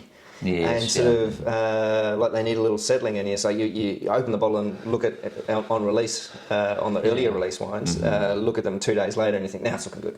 Sure. And then at that time factor comes in. There's quite a few producers in Barbaresco that have always only just had cru wines, and then they, some of them introduced just a regular Barbaresco. I think for a number of reasons, maybe to help the market, satisfy new customers.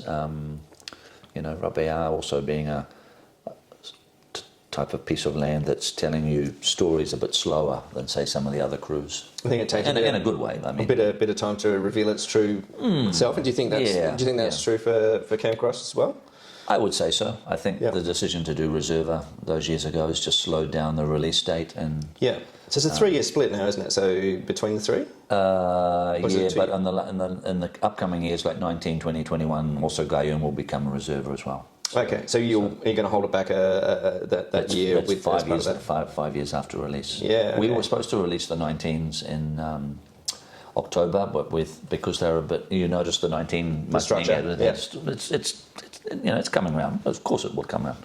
But we just found maybe we'll just leave them in the winter time and show them in spring. So. Yeah, and that's in bottle. When you've got wines like that and there's not many bottles, you communicate that to your best local trattoria, Michelin restaurant, your biggest importer, your smallest importer. They're happy to wait. And so they make sure they'll get a reservation of what they need, and so. Yeah. But that's 16 was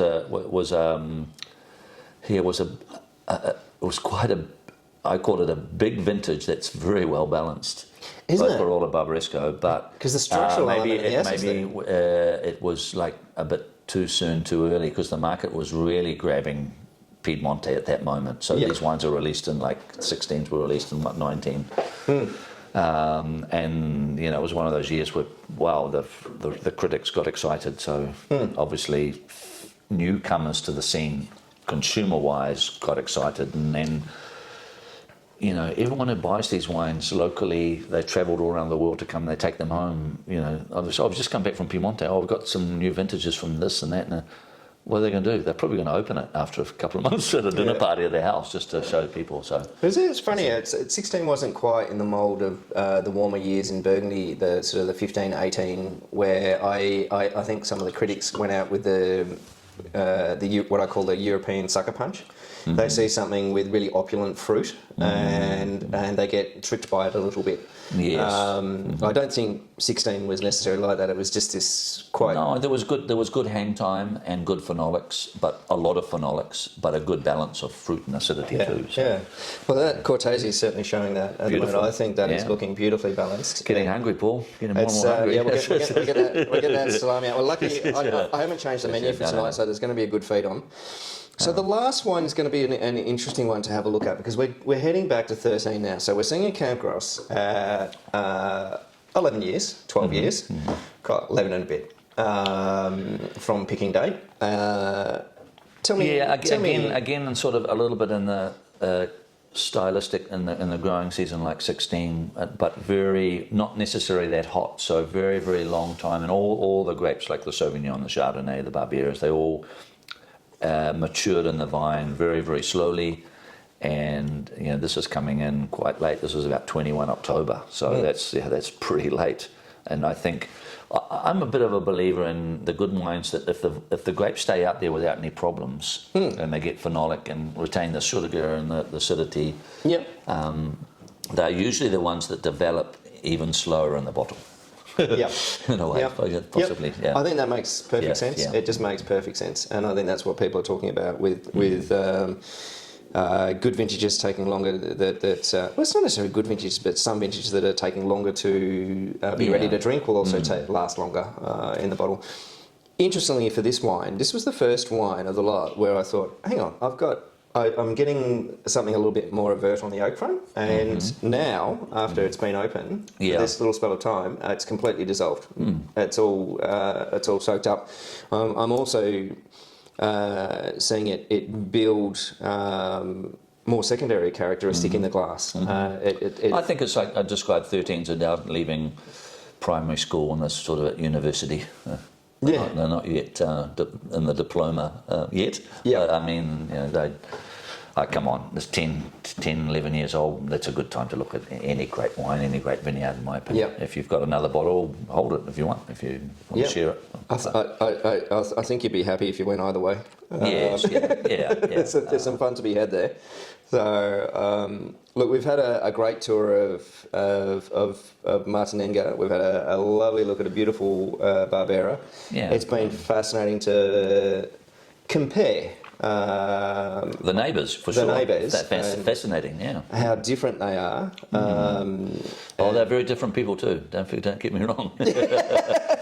People, if you come to Piedmont and enjoy all that beautiful food, I always say, there's no two ravioli the same, and there's no two people the same, and there's no two Nebbiolo the same people. For a modern world, that sounds so confusing, but that's the beauty about it. I think, and we wouldn't have it any other way. And because then you're finding people, I prefer the breadsticks from that bakery, or the tuma cheese from that sheep maker, or like we're blessed with a lot of nice things you can find. But what? One of the most beautiful things about that is to sit down with someone that has a passion for whatever it might be, whether it's bread or wine, and for them to share their experience and to be able to digest that perspective and to be able to grow with that to a degree and evolve with that. That's the never-ending task of it's not a task, a never-ending pleasure of drinking great wine.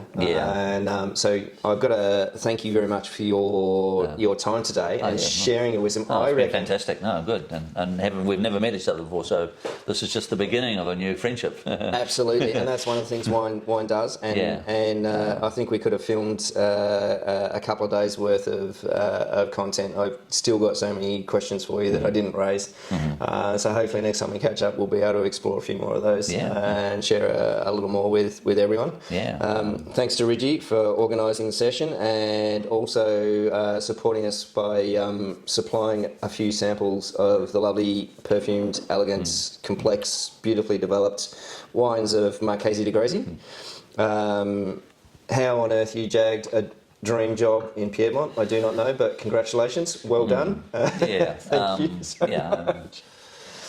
Yeah, you know how many times I get asked a week, so are you going back to New Zealand to make wine and live? I said, I go back for a summer holiday. Because because we're closed over the winter time, so I can have a little bit of a... Perfect. When it's snowing, go Yeah, somewhere. well, we had snow It's yesterday, like and there's more snow coming, so thanks Mother Nature for that, but yeah. Well, I look forward to visiting you. I look forward to trying the reservoirs of the future. And, Well, there's some beauties coming along, 20 and 21. Actually, even 22, which was a little bit more delicate, but beautifully perfumed. Maybe not a big structure, and I reckon that's going to be popular for restaurants. 23, maybe a little bit of an outsider, another dry year. Last year was probably one of the more challenging years that the region has seen for a while. Yep. So we started with, back like the old days with the whites, 8, 9 September. There were some challenging weather issues right at the end. So Yep. let's just see. I'm a big believer too. The wines that we made and the selection of the selection of the selection. There's tanks of Camp Gross and Guyun, and we'll just see what they do. I'm always a big believer that sometimes the unusual years, just give them the winter break. Let tanks or barrels sleep. Well, this is interesting, and I think one of the great advantages of both Barolo and Barbaresco is that you can see them through 2 winters Yes, in a for barrel or a sure. tank. Yeah, and I think sure. that second winter, so much changes for wines of importance, Yeah. like good Barolo and Barbaresco, and that's when you can really get a great read on where things are going. First indication after Malo, second indication, first winter, you sort of I tasting as you go. suppose in a world of wine, some of the young producers today are, we need to try this barrel every 3 weeks or every month. If it's fine, it's protected, it's under control, because even then you get into a mindset, something's happening. Is it okay? Is it not okay? Sort of thing. Just if you know this well. Yep. And I don't think it's you have to worry too much. And you lose the point of difference between tasting and you've had a coffee too soon before you taste it, or you smoked a Gauloise and you Yes. Well, I've never smoked. I prefer to find tobacco and a glass of wine. absolutely. I don't know if we could do vape Nebbiolos. I don't know. It could be something. Mate, I'm joking. I'm in. yes. Yeah. Thank you so much. Thanks. Yeah, Paul. Great. Absolute pleasure. Thanks to everyone out there, and See you in Barbaresco. yeah, come and see us. Not all at once, please. Well, hit me up if you want to visit, and I'll see if we can help. But, it's with pleasure. It's a hard industry. It's working so hard. So. No, I hope if you're Nebbiolo lovers or haven't tasted much, go out there, because once you get it. Yep. But once you get hooked on Nebbiolo, there's no way out. That's it. All right. Thank you. Ciao. Cheers. Bye.